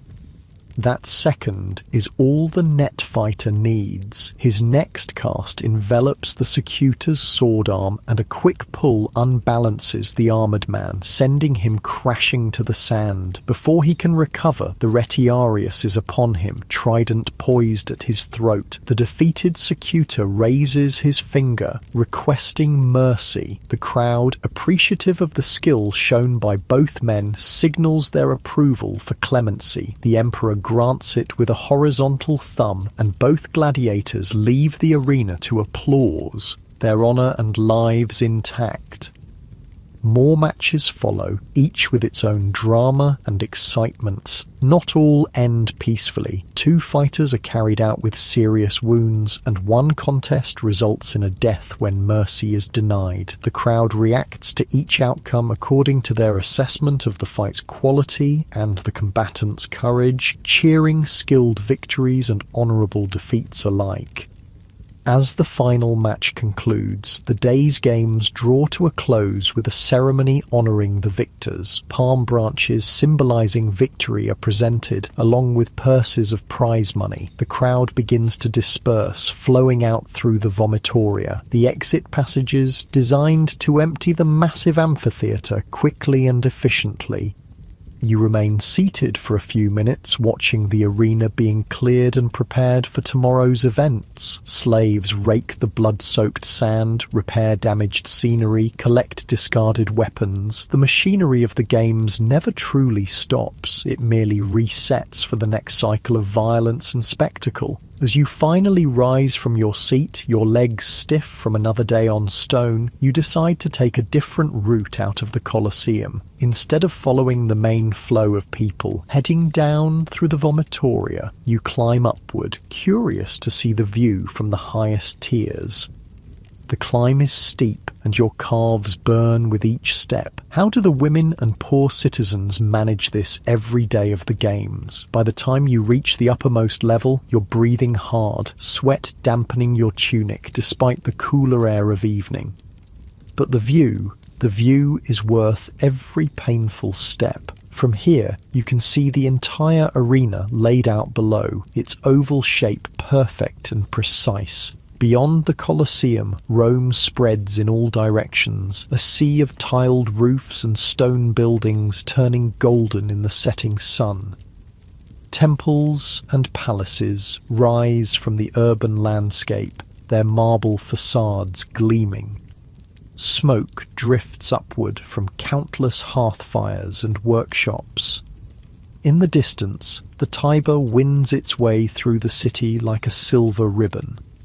This is Rome, the capital of the world, home to 1 million souls, the heart of an empire that stretches from Britain to Egypt, from Spain to Syria, and you're standing in its most iconic building, a monument to both human achievement and human cruelty. Beautiful, isn't it? You turn to find an older man standing nearby, also taking in the view. His tunic is simple but clean, marking him as a working Roman of modest means. The calluses on his hands suggest a craftsman of some kind.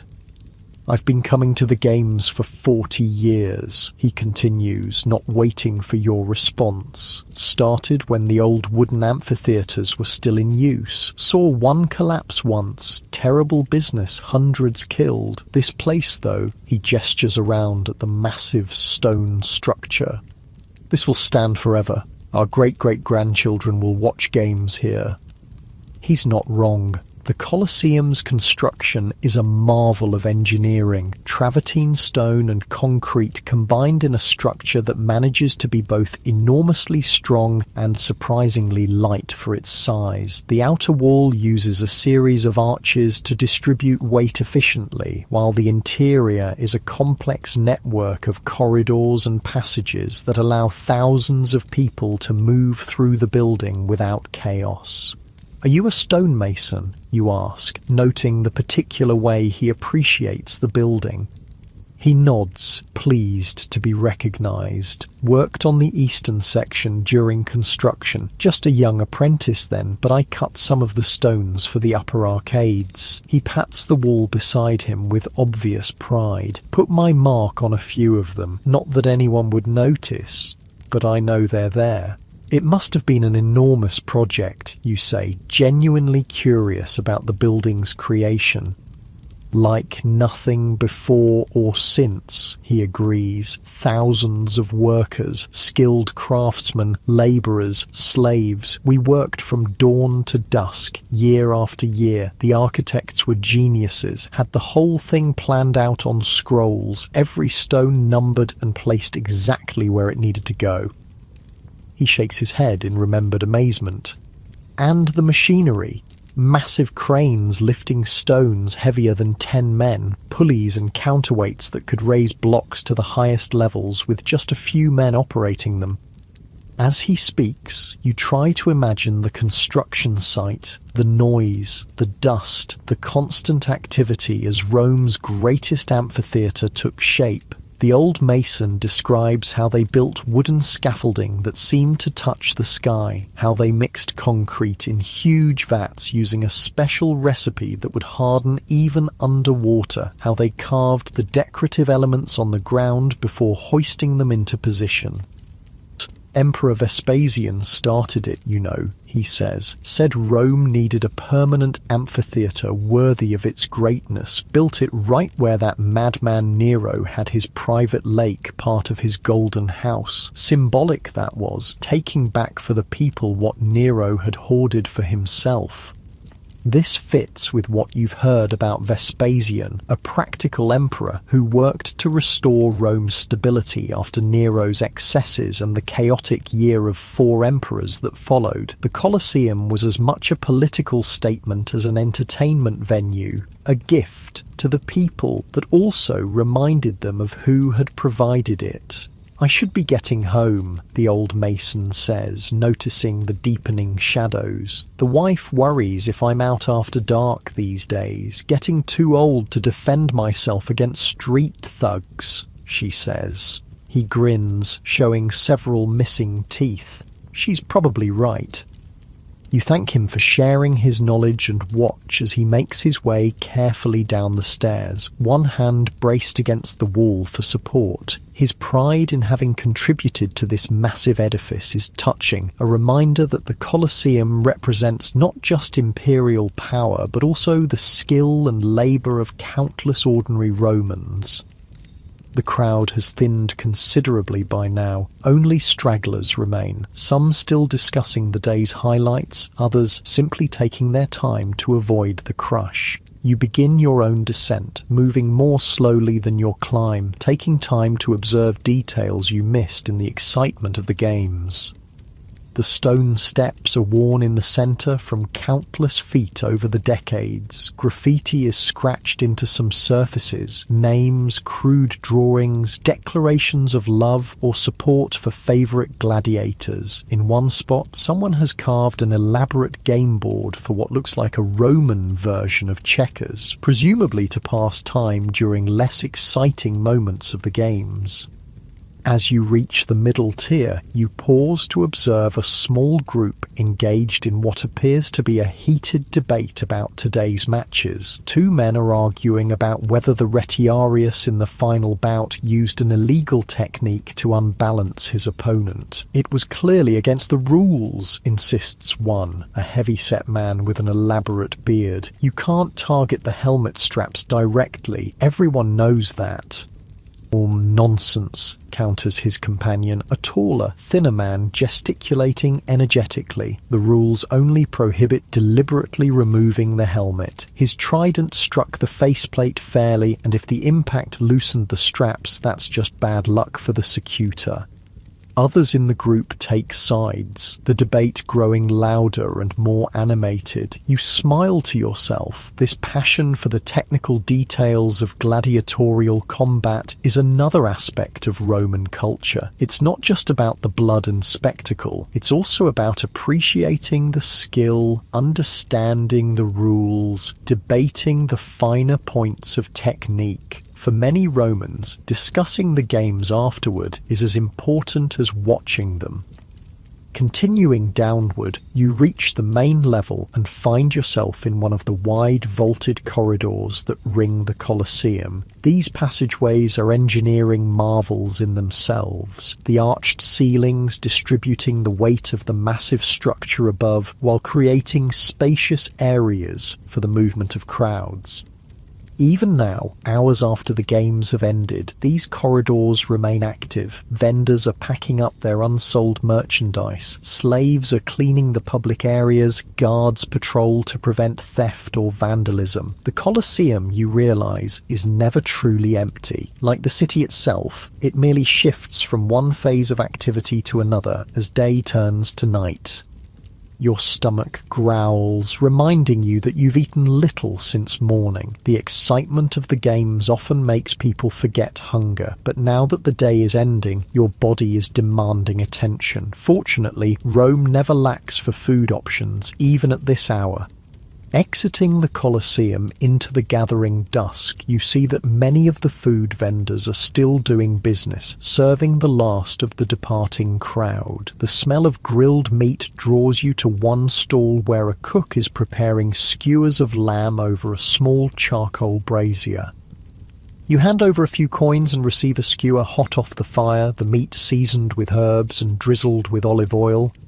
Finding a low wall to sit on, you eat while watching the nighttime transformation of the area around the Colosseum. Torches and oil lamps are being lit, casting flickering golden light across the stone facades. The crowd has changed character. Fewer families now, more groups of young men, some already drunk and boisterous. Prostitutes begin to appear, looking for business among the lingering spectators. Watch yourself if you're staying in this area after dark, warns a city watchman passing by, noticing your obvious fascination with the scene. Pickpockets and cut purses love nights after the games, too many people with wine in their bellies and not enough sense in their heads. You thank him for the advice, finishing the last of your lamb skewer. The watchman's warning is a reminder that for all its grandeur, Rome has its dangers, especially after dark.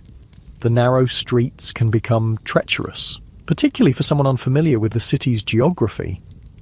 Rather than risk getting lost in unfamiliar districts after nightfall, you decide to find lodging nearby. There are several inns in the vicinity of the Colosseum, catering to visitors who come to Rome specifically for the games. They're not the city's finest accommodations, but they're convenient and relatively affordable.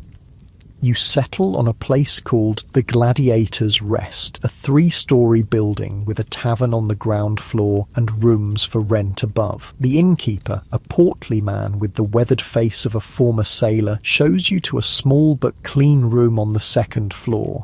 The furnishings are basic: a straw mattress on a wooden frame, a small table with an oil lamp, a ceramic basin and pitcher for washing. The window shutters open onto a view of the Colosseum, now dramatically lit by torches placed in brackets along its exterior walls.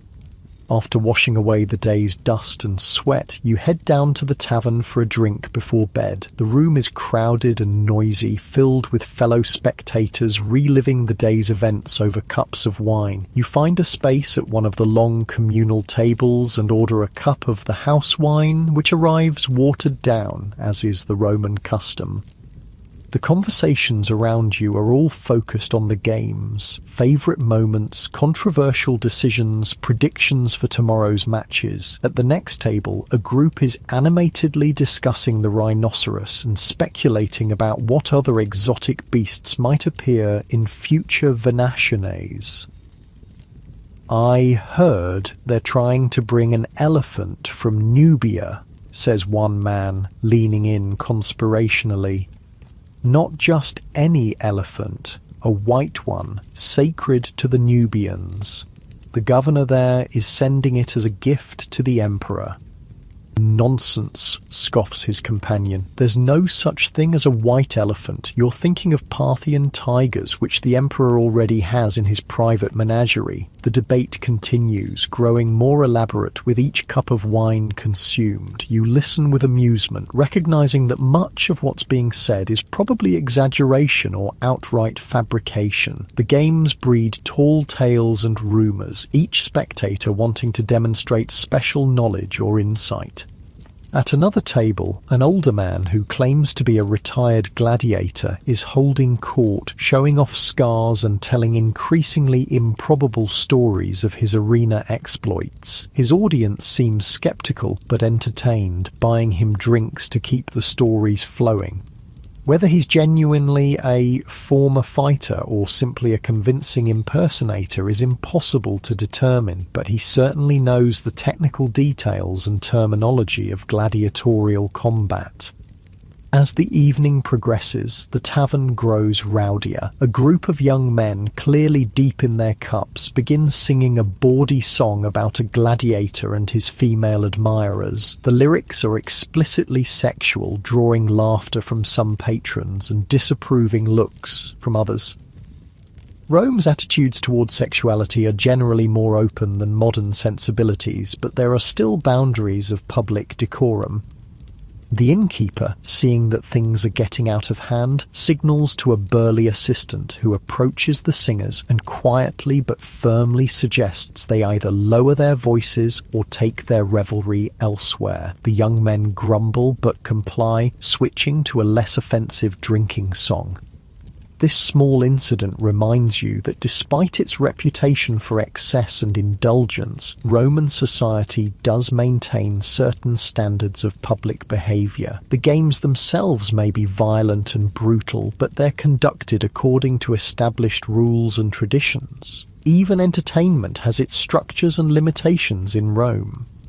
Finishing your wine, you decide to retire for the night. Tomorrow will be another full day at the Colosseum, and you want to be rested and alert to take it all in. As you climb the stairs to your room, your mind is still processing everything you've experienced: the spectacle of the arena, the engineering marvel of the building itself, the complex social interactions of the crowd, the entire culture that has developed around this form of entertainment.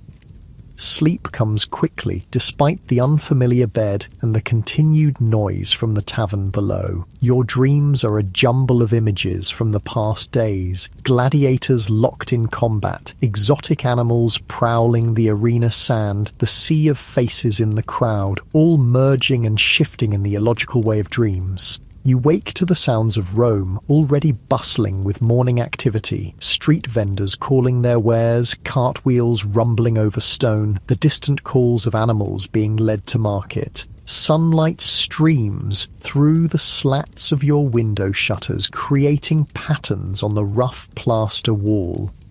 After a simple breakfast of bread, cheese and watered wine in the tavern, which is much quieter and less crowded than the previous evening, you set out for your fourth day at the games. This time, however, you have a different agenda. You've seen the spectacles from various vantage points, but there's still much about the Colosseum you want to understand, particularly its ingenious infrastructure that makes such massive events possible. With this in mind, you arrive early, before the main crowd, and approach one of the guards at a service entrance. Slipping him a small bribe, you ask if you might see some of the areas not normally accessible to the public. The guard hesitates, then nods, pocketing the coins. "Stay close and don't touch anything," he warns, leading you through a door usually used by arena workers. If anyone asks, you're helping to deliver supplies for today's games.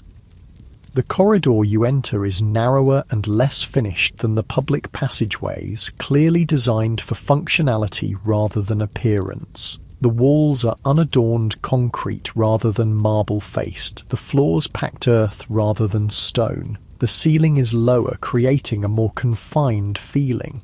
This leads down to the service areas, your guide explains, his voice echoing slightly in the enclosed space, where all the real work happens. The passage slopes downward, taking you beneath the level of the arena floor. The temperature drops noticeably, and the air takes on a damp, earthy smell mixed with less pleasant odours: animal musk, sweat, blood, and waste. Oil lamps set in wall niches provide limited illumination, their flames creating moving shadows that make the passage seem to shift and change as you walk. You emerge into a large open area divided by wooden partitions and stone walls into numerous chambers and corridors. The hypodium, the complex underground system beneath the Colosseum's floor that you glimpsed briefly on your second day. Now, in the relative calm before the day's events, you can appreciate its full complexity. Workers move purposefully through the space, preparing for today's shows. Some attending to animals kept in cages along one wall, feeding them, cleaning their enclosures, checking their condition. Others are arranging props and scenery pieces that will be lifted to the arena when needed. Handlers inspect the system of wooden elevators and pulleys that create the special effects so beloved by the crowd. Your guide points out key features of this underground world. 80 vertical shafts connect to the arena floor above, he explains, each with its own lifting mechanism. The larger ones can raise platforms carrying animals, scenery, or groups of fighters. The smaller ones are for individual trapdoor effects, a single gladiator appearing suddenly, or a fountain, or a tree that seems to grow from nothing. The engineering is impressive, especially considering the limited technology of the time. Everything is powered by human muscle, teams of slaves or paid workers operating winches and counterweight systems that can rapidly raise heavy loads to the arena floor. How do they know when to raise which platform, you ask, noticing that there's no direct view of the arena from below. Signals, the guard says. Bells, shouted commands, sometimes coloured flags pass through small openings, and a lot of rehearsal. The shows are carefully planned. Everyone knows exactly when each effect needs to happen. This confirms what you've come to understand about the games. They're not spontaneous events, but carefully choreographed spectacles designed to create maximum impact on the audience while appearing natural and seamless. Even the seemingly chaotic animal hunts follow prepared scenarios, with handlers knowing exactly which beasts will be released when and where.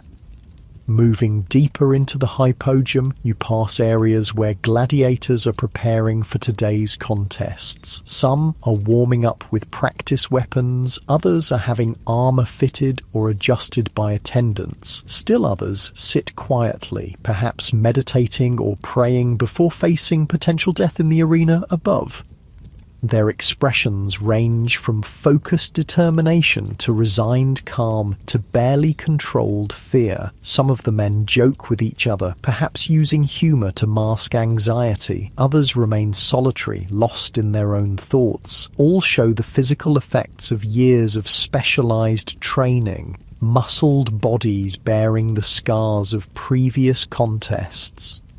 Most of them will survive today, your guide comments, noticing your interest in the gladiators. Despite what people think, death in the arena isn't as common as it seems. These men are valuable investments. Their Lannister don't want to lose them unnecessarily.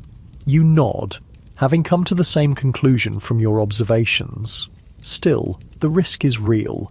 Every man preparing to enter the arena today knows he might not leave it alive. That knowledge must affect them profoundly, creating a unique psychology that separates them from ordinary Romans. Beyond the gladiators' preparation area is a section devoted to the animals used in the venationes. The smell is stronger here, a pungent mix of fur, feces and fear. Cages line both sides of a wide corridor containing various beasts waiting their turn in the arena.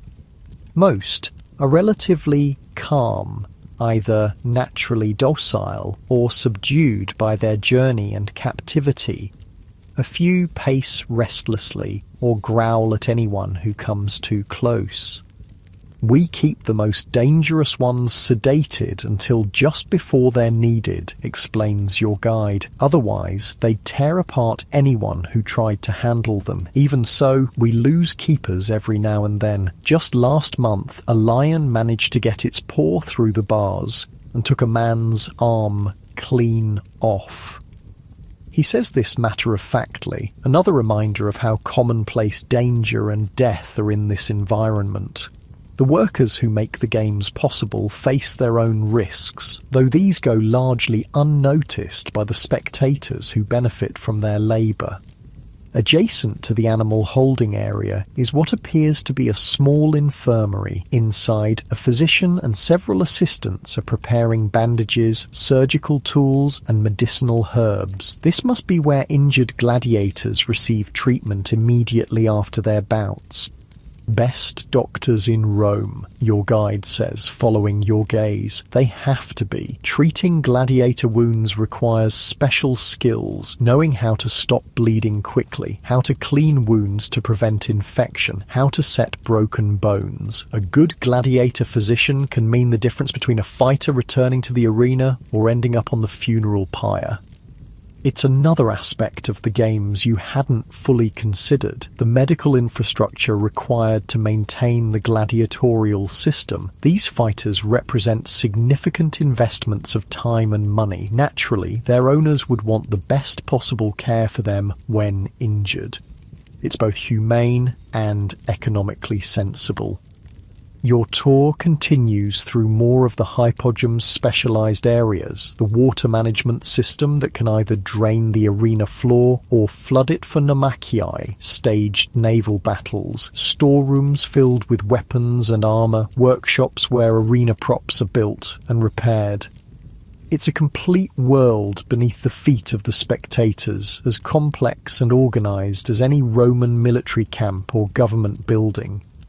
Finally, your guide leads you back toward the surface, this time via a different route, the gladiators' entrance to the arena. This sloping passage leads directly from the preparation areas to the main gate where combatants make their grand entrance at the start of each contest. This is where they walk from relative safety into potential death, the guard says, his voice taking on a more solemn tone. I've seen the strongest men hesitate here just for a moment before squaring their shoulders and marching forward. Takes a special kind of courage.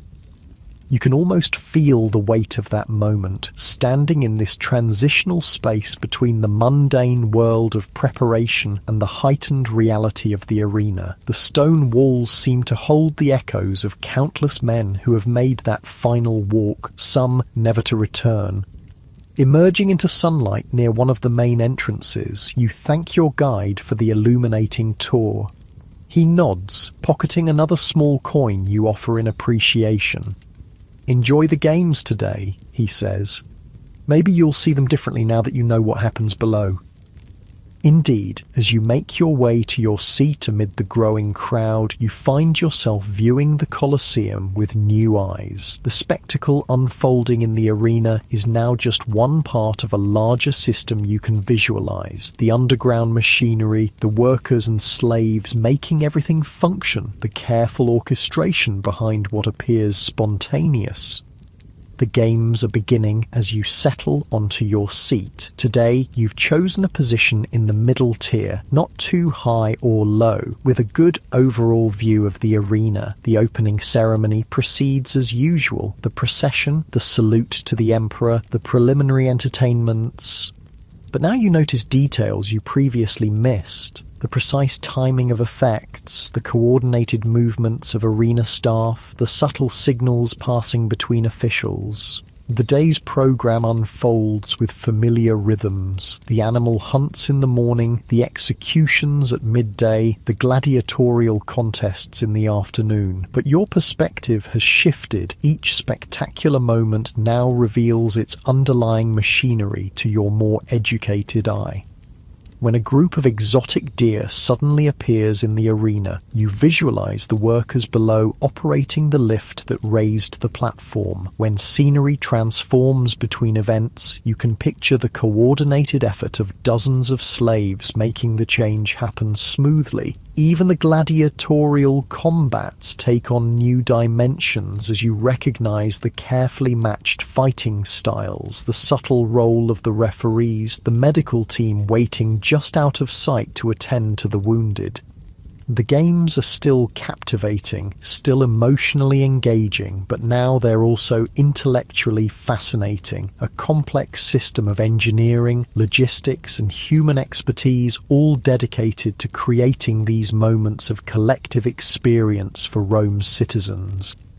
Your thoughts are interrupted by a commotion several rows behind you. A heated argument has broken out between two men, apparently over a gambling debt from yesterday's matches. Their voices rise above the general noise of the crowd, drawing attention from those nearby. Before the situation can escalate further, two arena guards appear, moving efficiently through the seated spectators to reach the disturbance. The guards don't need to use force. Their presence alone and a few quiet words are enough to calm the situation. One man grudgingly hands over some coins to the other, settling the debt that sparked the argument. Order is restored quickly. The small drama concluded without seriously disrupting the larger spectacle. It's another example of how thoroughly managed the Colosseum experience is. Everything from the grand processions to the smallest audience disturbance is handled according to established protocols. The Romans excel at creating systems that function smoothly at every scale. As the morning progresses into midday, you notice changes in the quality of light within the amphitheatre. The sun has reached its zenith and the shadows have shifted. The velarium, the massive awning system, has been adjusted by the sailors operating it to provide maximum shade for the most expensive seats while still allowing adequate light for the events below. The heat has intensified and you're grateful for the occasional breeze that finds its way through the Colosseum's open structure. Around you, spectators fan themselves, drink more frequently from cups of watered wine, and dab at sweat-dampened foreheads with cloth. The physical experience of attending the games is demanding in its own way. Hours sitting on hard stone in variable weather conditions, surrounded by thousands of other bodies generating heat and noise.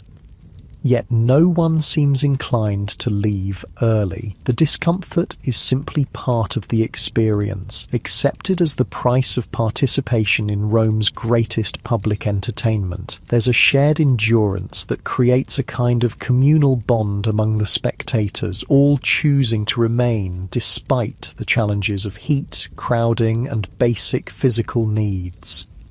During a brief lull in the program, as the arena is being prepared for the next event, a vendor makes his way along your row selling small clay cups of posca, a common Roman drink made from vinegar, water, and herbs. It's surprisingly refreshing in the heat, the sourness cutting through thirst more effectively than plain water. You purchase a cup, the cool liquid a momentary relief. "First time I came to the games, I nearly fainted from the heat," comments the woman seated next to you today, a matronly figure with a practical air about her. "Now I bring everything I need: drink, food, fan, cushion." You learn after a while, you nod in agreement, appreciating the practical wisdom. The Colosseum veterans have developed their own strategies for making the experience more comfortable, knowledge passed along through experience rather than any formal instruction. "My husband used to complain about sitting here all day," she continues, fanning herself with a woven palm leaf. "Said it was too hot, too crowded, too long, but then he'd be the first one ready to go the next time games were announced." She smiles at the memory. "Been coming on my own since he died. 5 years now. Doesn't feel right to miss them somehow." Her story hints at how deeply the games are woven into the fabric of Roman life, not just spectacular entertainment, but a social ritual, a shared experience that connects people to each other and to the rhythms of the city's calendar. For many Romans, attending the games is part of their identity, a lifelong practice that marks the passage of time and creates memories that span decades. The midday executions begin, and like many around you, you find yourself looking away from the more gruesome moments. Today's innovation is particularly disturbing. Condemned men forced to act out scenes from mythology while being genuinely killed in the process. A man playing Icarus is set on fire after his wings fail. Another, cast as Actaeon, is torn apart by dogs. It's theatre merged with execution, artistic pretension added to what is already a brutally cruel punishment.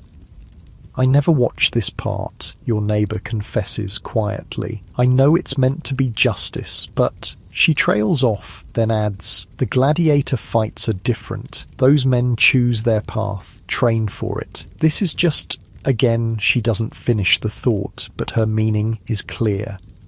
Her discomfort mirrors your own and reminds you that even in a society that normalizes these spectacles, individual Romans maintain their own moral boundaries. Not everyone cheers for every drop of blood. The crowd contains multitudes, those who revel in the most extreme violence, those who appreciate only the skill and courage on display, those who attend out of social obligation while averting their eyes from the worst moments.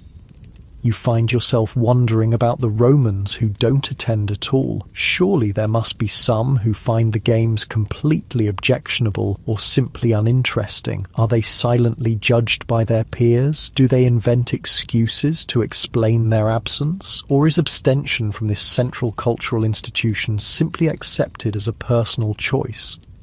These reflections occupy your mind until the arena is cleared once more, the sand raked over to hide the evidence of what just transpired. There's a longer break now before the afternoon's gladiatorial contests. People stand and stretch, visit the facilities, purchase food and drink.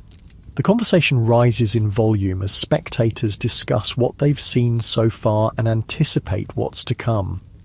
You use the opportunity to walk around the circumference of your seating tier, observing the crowd from different angles. The Colosseum, when full, presents a remarkable sight, a living mosaic of humanity in all its variety. From your vantage point, you can see the different seating sections clearly demarcated, the social hierarchy of Rome made visible in stone and flesh.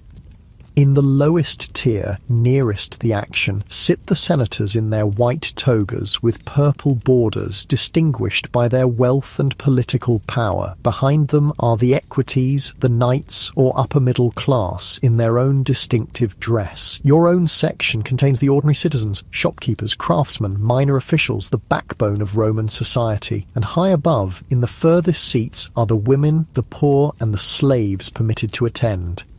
It's a physical representation of Roman social structure, everyone in their assigned place, the divisions maintained even in this supposedly unifying entertainment. Yet despite these separations, there's also a sense in which the games level social distinctions.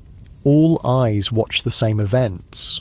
All voices join in the collective roars of approval or disappointment. All bodies experience the same physical conditions of heat, thirst, and occasional discomfort. Returning to your seat as the afternoon session begins, you settle in for what many consider the main attraction, the gladiatorial contests. Today's matches feature some unusual pairings and specialties not seen in previous days. First comes a contest between a scissor and a retiarius. The scissor is a rare type of gladiator who fights with a unique weapon, a tube-like metal fixture worn over his right arm, ending in a curved blade that gives him his name. His left arm bears a small shield, and his head is protected by a helmet with a stylized fish crest, similar to that worn by the Mamillo. His opponent, the retiarius, carries the familiar net and trident combination, his body mostly unarmoured for maximum mobility. It's a fascinating match to watch, the scissor constantly trying to close distance and use his specialised weapon at close range, the retiarius working to maintain space for his net throws and trident thrusts. The crowd reacts enthusiastically to the unusual contest, cheering particularly skillful attacks and defences from both men. After several tense minutes, the retiarius scores a decisive hit, his trident puncturing the scissor's thigh. The wounded man drops to one knee, but continues fighting bravely, earning the crowd's admiration. When he's finally disarmed and at his opponent's mercy, the spectators signal overwhelmingly for clemency, which the emperor grants. Both men leave the arena alive, the defeated scissor limping but with his honour intact. More matches follow, each with its own drama and technical interest. A Dimachus wielding two swords faces off against a Hoplomachus with spear and shield. A female gladiatrix demonstrates remarkable skill with a bow against a male opponent who must reach her with sword and shield before she can fill him with arrows. A mounted eques on horseback battles another eques in a display of equestrian combat skills rarely seen in the arena. Between bouts, you notice something you'd previously overlooked, the musical accompaniment that underscores the action. A small orchestra of musicians occupies a section near the imperial box, playing on trumpets, horns, and water organs. Their music follows the rhythm of the combat, building tension during standoffs, quickening with the pace of exchanges, reaching crescendos at moments of decisive action. It's yet another carefully managed element of the spectacle, the soundtrack manipulating emotional responses just as deliberately as the visual components of the show. Nothing in the Colosseum happens by accident. Every aspect is designed for maximum impact on the audience. As the afternoon wears on, the quality of light begins to change again, the sun now descending toward the western horizon. Golden rays slant through the upper arches of the Colosseum, creating dramatic patterns of light and shadow across the arena floor. The temperature drops slightly, bringing welcome relief after the heat of midday. The final match of the day is announced, a special exhibition featuring Carpophorus, Rome's most famous bestiarius or animal fighter. Unlike regular venaciones where hunters work in teams to bring down beasts, Carpophorus performs solo, facing multiple animals in succession with different weapons and techniques. He enters the arena to thunderous applause, a tall, powerfully built man whose muscled body bears the scars of countless encounters with dangerous beasts. He acknowledges the crowd with raised arms, then takes his position in the centre of the sand, armed initially with only a spear and a small shield. At a signal from the editor, a trapdoor opens and a large boar charges into the arena, its tusks gleaming dangerously. Carpophorus faces it with practiced calm, sidestepping the initial rush and striking with his spear as the animal passes. The blow isn't fatal but draws blood, enraging the boar, which wheels around for another charge. This time, Carpophorus stands his ground until the last possible moment, then drives his spear directly into the boar's chest as he pivots aside. The beast crashes to the ground, mortally wounded but still dangerous in its death throes. The bestiarius finishes it quickly with a precise thrust to the heart, earning appreciative applause from the crowd. Without pausing for rest, Carpophorus exchanges his bloodied spear for a bow and quiver of arrows brought by an attendant. Another trapdoor opens, releasing a leopard that immediately seeks the shelter of some artificial rocks placed in the arena for this purpose.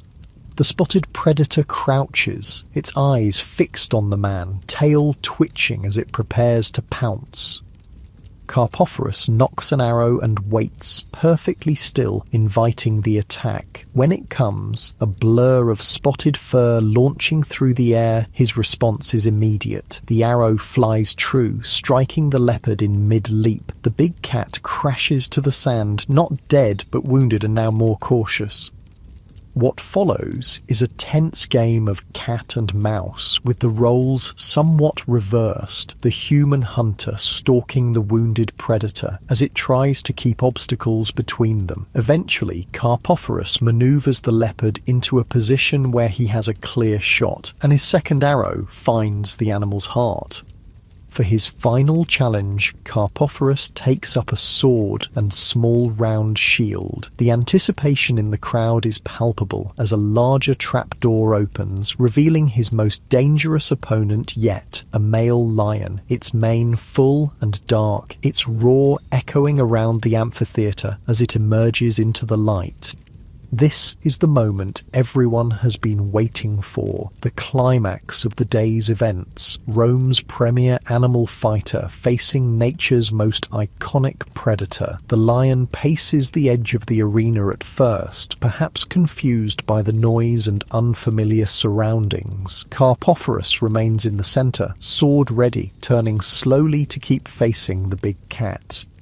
The lion charges without warning, covering the distance between them with frightening speed. Carpophorus meets the attack with shield raised, absorbing the impact and slashing with his sword in the same motion. The blade opens a wound along the lion's shoulder, but the beast's momentum carries both of them to the ground in a chaotic tangle of man and animal.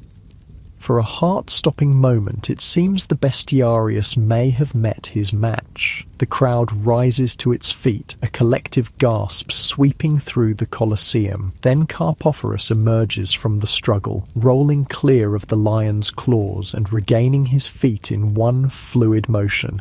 He's bleeding from several gashes, but his sword arm remains strong.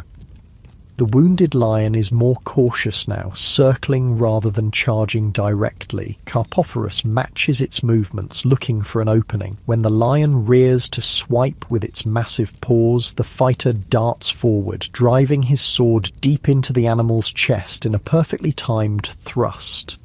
The lion collapses, blood pouring from the mortal wound.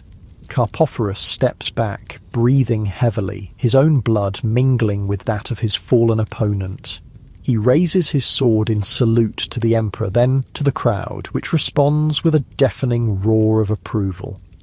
It's a fitting conclusion to the day's events, a display of human courage and skill against nature's fiercest predator, the ultimate demonstration of Rome's dominion over the natural world, as Carpophorus leaves the arena supported by attendants who will tend to his wounds. You can't help but admire his bravery while also feeling a twinge of regret for the magnificent animals sacrificed for this display.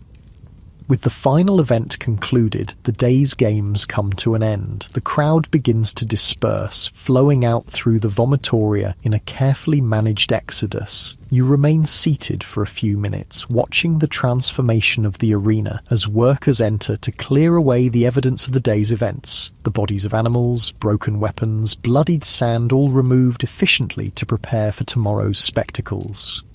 The light is fading now, the interior of the Colosseum taking on the golden glow of late afternoon. Shadows lengthen across the arena floor, and a cooler breeze passes through the open structure. It's a peaceful moment after hours of intense stimulation, a quiet coda to the day's drama. As you finally rise to leave, your body stiff from another day on stone, you take one last look at the empty arena below. In your mind, you can still see the gladiators, the animals, the condemned, all the players in Rome's grand spectacle of life and death. You've witnessed just a few days of games, but the Colosseum has hosted thousands such days over the decades of its existence, and will host thousands more in the centuries to come. What does it mean, this massive investment in staged violence and spectacle? What does it say about Rome, about humanity itself, that such entertainments have become central to the culture? These are questions that even Romans themselves debate, in philosophical treatises, in private conversations, in the quiet thoughts of individual spectators like yourself.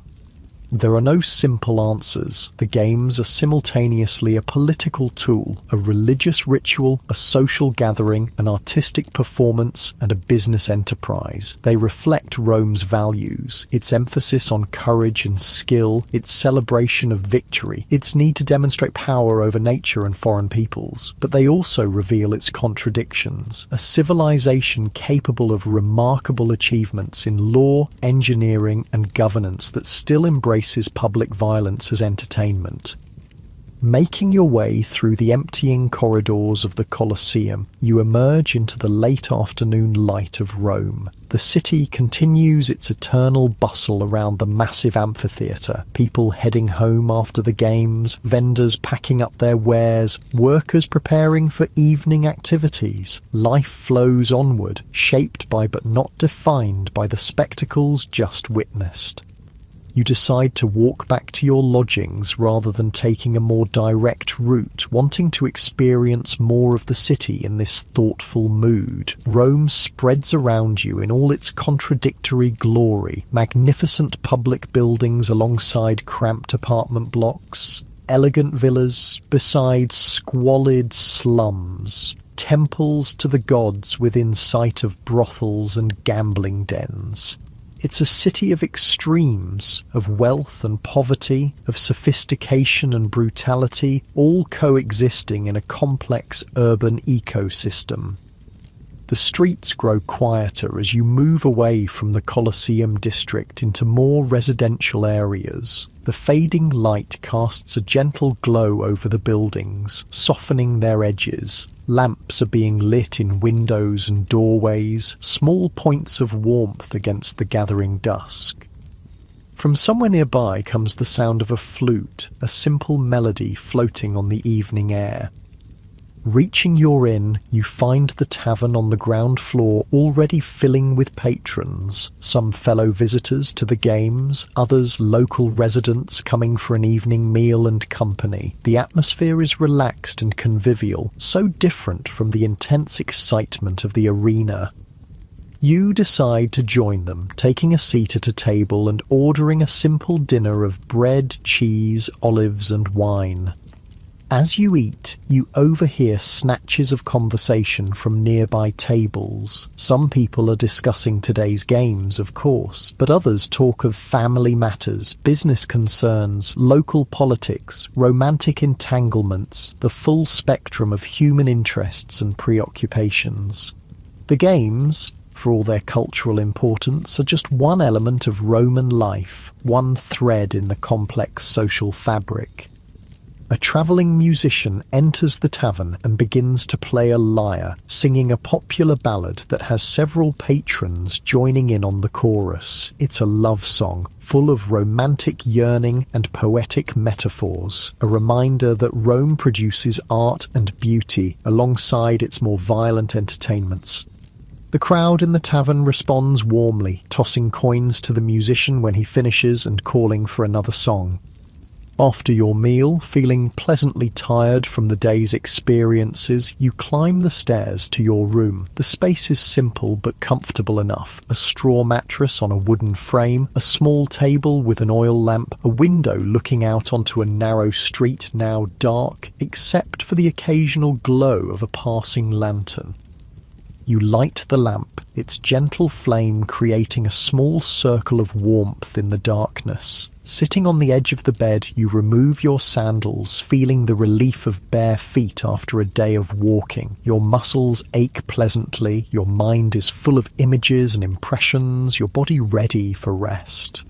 As you lie back on the mattress, pulling a light blanket over yourself against the cooling night air, you find yourself reflecting on all you've experienced in these days at the Colosseum. The spectacles themselves, thrilling, disturbing, impressive. The building, a marvel of engineering and design. The people, from gladiators to emperors, from vendors to fellow spectators, each playing their role in the grand performance that is Rome.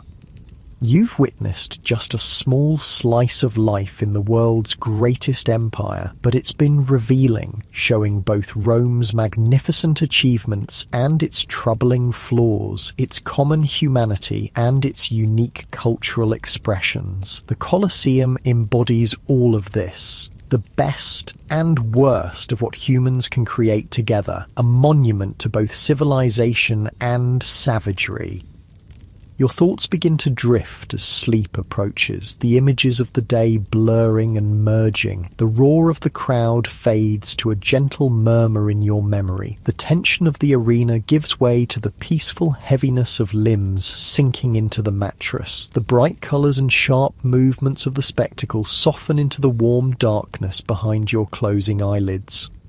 Tomorrow may bring another visit to the games, or perhaps you'll explore other aspects of this eternal city. Rome has endless facets to discover, countless stories to tell, but for now, sleep calls, drawing you down into its depths as night envelops the city. The last thing you register before consciousness fades is the distant sound of a night bird, its call floating through your open window, a simple, natural counterpoint to the elaborate human dramas you've witnessed. Then sleep takes you, deep and dreamless, your body and mind finding the rest they need after days immersed in the intense, complex, contradictory experience that is the Roman Colosseum. In that moment of transition between wakefulness and sleep, a final thought forms. Civilizations rise and fall, empires expand and contract, cultural practices evolve and disappear, but the essential human experiences, wonder, fear, admiration, disgust, connection, isolation, remain constant across the centuries. The specific form of the Colosseum's games may be unique to Rome, but the needs they fulfill are universal and timeless.